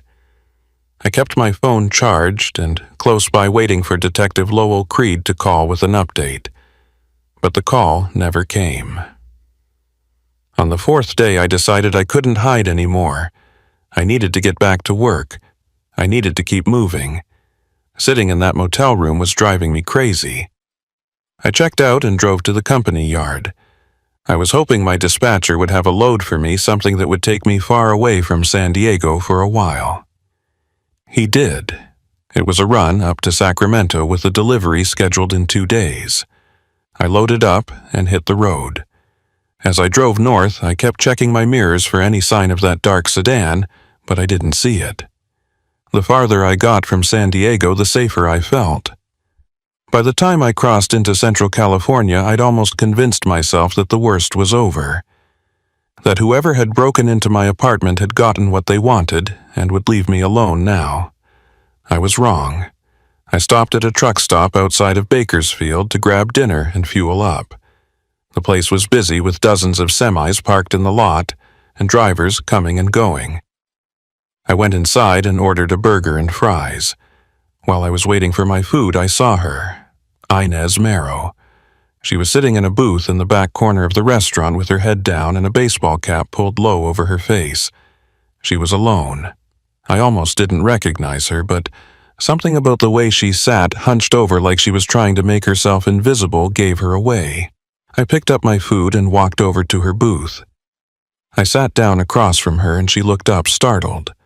When she saw it was me, her expression changed from fear to something like relief. She asked me what I was doing here, and I told her I was just passing through. I asked her if she was okay, and she shook her head. She said they'd found her. She said she'd been staying at a friend's place in Los Angeles, but someone had shown up looking for her. She said she'd barely escaped. She said she'd been on the run ever since. I told her about the envelope being stolen from my apartment, and her face went pale. She said that was bad. She said the envelope had contained everything she knew: names, dates, locations. She said without it, there was no evidence. She said she'd been stupid to think she could trust anyone with it. I told her I'd given all the information to a detective and that he was going to contact the FBI. She asked me if I trusted him, and I said I thought so. She said I better hope I was right because if he was dirty, we were both dead. I asked her what she was going to do now, and she said she didn't know. She said she was out of options. She couldn't go to Mexico because they'd find her there. She couldn't stay in California for the same reason. She said she'd been thinking about going east, maybe to Texas or Arizona. Somewhere she could disappear. I asked her if she needed money, and she said she had a little. She said what she really needed was time. Time to figure out her next move. Time to put enough distance between herself and the people looking for her. I made a decision then that I've regretted ever since. I told her I could help her. I told her I was driving up to Sacramento and that I could take her with me. I said from there she could catch a bus east and get as far away as she needed. She looked at me with tears in her eyes and said she couldn't ask me to do that. I told her she wasn't asking, I was offering. She hesitated, and then she nodded. She said she'd accept my help, but only if I promised to be careful. She said these people were dangerous and they wouldn't hesitate to hurt anyone who got in their way. We left the truck stop together. She climbed into my cab and I pulled back onto the highway. For the first hour, neither of us spoke. She sat in the passenger seat with her arms wrapped around herself, staring out the window. I kept checking my mirrors, half expecting to see that dark sedan appear behind us. But the highway stayed clear. Around midnight, she fell asleep. I kept driving, pushing through my exhaustion and focusing on the road ahead. I wanted to get her to Sacramento as quickly as possible so she could get on that bus and disappear. We were about 50 miles outside of Sacramento when I saw headlights approaching fast in my mirror. It was a car, and it was closing the distance between us quickly. My heart started pounding, and I felt that familiar sense of dread wash over me. I glanced at Inez Marrow, but she was still asleep. The car pulled up alongside me, and I looked over. It was a dark sedan with tinted windows. The passenger window rolled down, and I saw a man looking at me. He was wearing a black jacket and sunglasses, even though it was the middle of the night. He made a gesture with his hand, pointing toward the shoulder. He wanted me to pull over. I didn't pull over. I sped up, trying to put distance between us. The sedan matched my speed easily. The man in the passenger seat pulled out a gun and pointed it at me. I saw the flash from the muzzle before I heard the gunshot. My driver's side mirror exploded in a shower of glass and plastic. Inez Marrow woke up screaming. I told her to get down, and she dropped to the floor of the cab. I pushed the truck as fast as it would go, but it was no use. The sedan was faster and more maneuverable. The sedan pulled ahead of me and then cut in front of me, forcing me to brake hard. The trailer jackknifed, and I fought to keep control of the truck. We skidded across both lanes and onto the shoulder. I brought the truck to a stop and sat there with my hand shaking on the wheel. The sedan had stopped about 50 yards ahead. The doors opened, and two men got out. They were both wearing dark clothing and both carrying guns. They started walking toward my truck. I looked at Inez Marrow and told her to run. She shook her head and said she couldn't leave me. I told her she had to, that this was her only chance. She looked at me for a long moment, and then she nodded. She opened the passenger door and jumped down. I watched her run into the darkness off the side of the highway. The two men saw her, and one of them started to follow, but the other one kept coming toward me. He reached my truck and climbed up onto the running board. He pointed his gun at me through the window and told me to open the door. I did. He grabbed me by the shirt and pulled me out of the cab. I hit the ground hard and felt something in my ribs crack. He stood over me with the gun pointed at my head. He asked me where the woman was going, and I told him I didn't know. He hit me across the face with the gun, and pain exploded through my skull. He asked me again, and I gave him the same answer. He was about to hit me again when we heard sirens in the distance. The man looked up and cursed. He called out to his partner, and they both ran back to the sedan. They climbed in and sped off, leaving me lying on the shoulder. Within minutes, a highway patrol car pulled up with its lights flashing. Two officers got out and rushed over to me. One of them called for an ambulance while the other asked me what happened. I told them everything, about Inez Marrow and the men with guns and how she'd run into the desert. The officers called for backup, and within an hour there were a dozen patrol cars and a helicopter searching the area. But they never found her. They found tire tracks and shell casings. They found blood on the pavement from where I'd been hit. But Inez Marrow was gone. The officers took me to a hospital where I was treated for a broken rib and a concussion. Detective Lowell Creed showed up a few hours later. He asked me to go through everything again, and I did. He told me the FBI was now involved and that they were taking over the investigation. He said they'd put me in protective custody until they could guarantee my safety. I spent 2 weeks in a safe house on the outskirts of Sacramento. FBI agents came by every day to ask me questions and show me photos trying to identify the men who'd attacked me. I could not identify them. I told them about the dark sedan and the guns and how Inez Marrow had run into the desert. They said they were doing everything they could to find her, but I could tell they didn't think she was alive. I didn't either.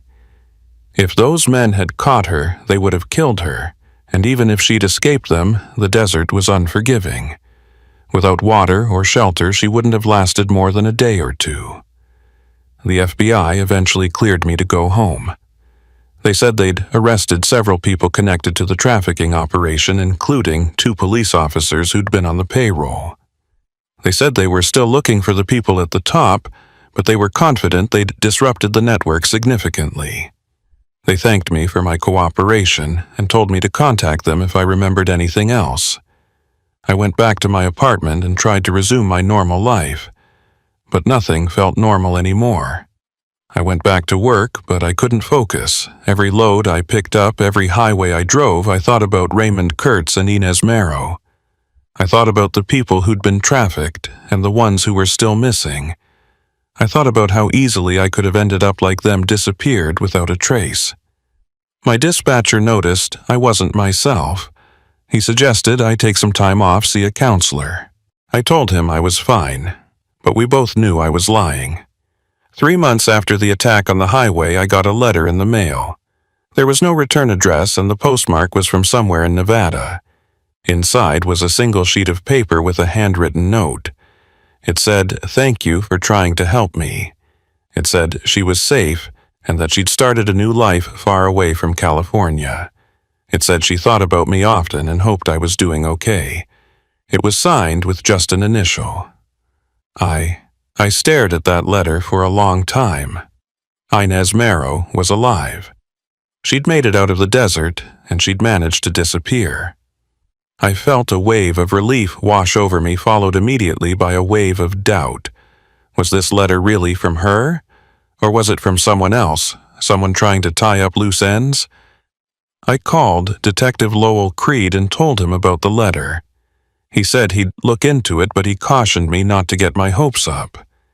He said people who disappear rarely resurface. He said it was possible the letter was genuine, but it was also possible it was a fake meant to make me stop looking for answers. I asked him if they'd ever found the men who attacked me, and he said no. He said they'd disappeared just like so many others connected to this case. He said the FBI was still investigating, but leads were drying up. He said it was possible we'd never know the full extent of what had happened. I kept that letter in my wallet. I'd take it out sometimes when I was driving and read it. I wanted to believe it was real, that Inez Marrow had survived and built a new life somewhere safe. But a part of me couldn't shake the feeling that it was all a lie, that she was dead and that the letter was just someone's idea of mercy, letting me think she'd made it when really she was buried in the desert alongside Raymond Kurtz and all the others who'd gotten too close to the truth. I still drive trucks. I still run loads up and down the California coast. But I'm different now. I don't stop for abandoned vehicles anymore. I don't pick up hitchhikers. I don't ask questions about the cargo I'm hauling or the people I'm working for. I've learned that some things are better left unknown. That curiosity can get you killed. That the road is full of secrets and most of them should stay buried.